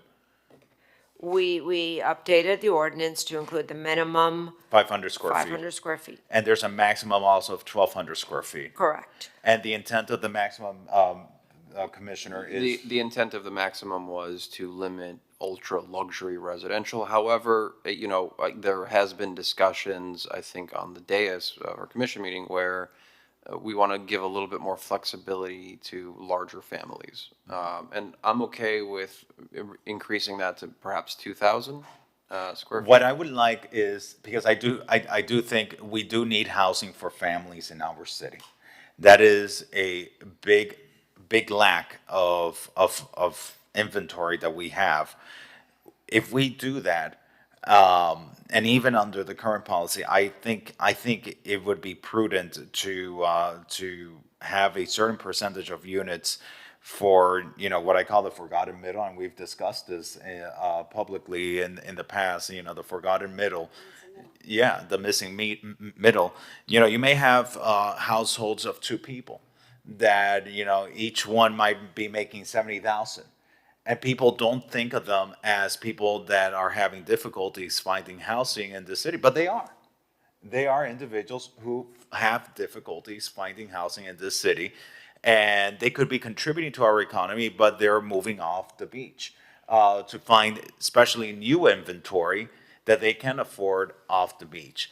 And I think that there's that range of people that are between 120 and 160 that no one thinks about, because they're not the luxury market and they're not the workforce market, but they're the market of young professionals who are being pushed out of our city. And I think it would be prudent to see how we could have a set aside of units for that population as part of this policy. And as part of the idea also of Live Better in the future is, having a broad policy of when we talk about FAR increases, that future FAR increases be tied to a set aside for the really low population that is making very little income, but also for that forgotten middle range. I think it would be great to see it as part of this, because we are developing here potentially, if all of this gets used, if all of the zoning gets used, which, again, it's very doubtful that all of the zoning gets used, but we're talking about, potentially 2,400 new residential units. We should be looking, how do we create opportunities for the forgotten middle, this 2,400 and these 2,400 residential units? And I would love for you to consider that as part of this. Yeah, and just as a caveat, if you increase the maximum unit size, you'll probably have less residential units, right? Because you only have a certain amount of area that you can build. So by increasing it, you're technically reducing the amount of residential units. So it goes hand in hand. My legislation, I didn't want to get too in detailed with AMI. Live Local does a lot of that. I wanted to be as straightforward as possible. In my opinion, the best way to really limit luxury development and have something more attainable is the lack. You don't offer a parking spot, a dedicated deeded parking spot, and you can only build to a certain size. And because in reality, you can't sell a luxury unit without a parking spot and less than 1,200 square feet. So, and even with water view. So, just remember with Live Local only looks at up to 120 AMI. And with Live Local, the challenge with that is that population, there are people outside of that population that are challenging and that are being challenged in our city, and no one is thinking about them. No one is addressing their housing needs. I'm not convinced that limiting the unit sizes is gonna get us that, because you never know what the market is going to dictate. The market, if this is successful and we see the transformation that we hope to see on Washington Avenue and on Lincoln Road, you never know even on a 1,000 square foot unit, a 700 square foot unit, they're small units, but the square footage could be luxury, a luxury price per square foot. And that's where if we could incorporate a set aside of units for individuals who make up to a certain percentage of the AMI, that includes, the workforce market, and that includes the forgotten middle. Because when you set that cap, you're being inclusive of everyone below, but you're also being, you're going beyond what government has usually looked at. And we've looked at affordable markets, we've looked at workforce, we've never looked beyond the workforce. And those are real people in our community who today are one paycheck away from being priced out of Miami Beach into downtown, into Little Havana, into other areas. And it would be really groundbreaking legislation that for the first time, we're looking at actually the average resident of Miami Beach. If you look at the people who live in our city that are leaving our city, it's this market. I'm totally okay with perhaps removing the maximum requirement and having a set aside for a certain percentage on AMI. Thank you. And perhaps, perhaps the planning board can give us some feedback as to what amount could be incorporated, what should be the set aside, how many units. I think we should be going up to 160 of AMI, because with 160 of AMI, you may have two people that are making about 70,000 in salary, and they're within that. You can have two teachers, in a household making, and teachers unfortunately don't even make 70,000. But people with a 70,000 salary are still struggling in our city. We can let the planning board suggest, Yeah. whatever they suggest. Yeah. All right, Commissioner Dominguez. This may have already come up, and it may already be included, but a covenant to ensure this doesn't, if somebody does this project, it doesn't turn into a hotel?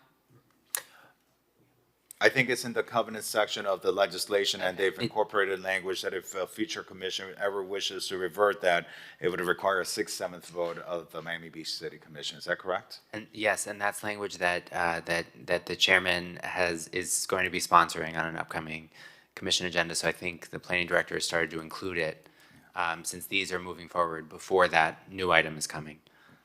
Okay. Yeah, but it's good that we're starting it with Commissioner Suarez's legislation. That way it's included there. Okay. Are there members of the public present wishing to speak on this item? On Zoom, I don't see anyone with their hands raised on Zoom. In the public, no one's approaching the podium. Is there a motion on the item? I'll move it. Okay, it's been moved by. Move it as Commissioner amended Suarez. with I mean, we discussed a lot, but, with the cap on maximum unit size, setting aside for an AMI with a suggestion from the planning board. What other suggestions do we have? The Yes. introduction of a TDR for a portion Yeah. of the FAR. Okay, so the item has been moved as amended. It's been seconded by the chair. Commissioner, with the inclusion of those provisions, I would love to join you and Commissioner Magazine as a sponsor of the item. Welcome aboard. Yes. What are we calling this? Warp? What's it? Warp. Warp. Washington Avenue Residential Plan. Warp speed. There you go. All right. You got any ideas? By acclamation, let's Better than war. show this adopted. The last item, I'm gonna leave the last item for our next meeting because again, Commissioner Dominguez needs to leave and we all have places we need to get to because it is election day. Everyone vote, I think we have till 7. And we Kathy have said till. she's still making up her mind. And Commissioner Bott is still making up her mind on who to vote for. So, all right, colleagues, thank you for your teamwork. I'm so proud by the robust discussion this committee has had and that we're moving forward with very transformative policy in such a responsible manner. Notwithstanding the criticism we'll get forward, but it is moving Miami Beach in a much better direction. So thank you all for your collaboration. Listen, if it were easy, it would have been done a long time ago. That's correct. And to staff, Mr. Director, Madam Director, and Nick, thank you for your support.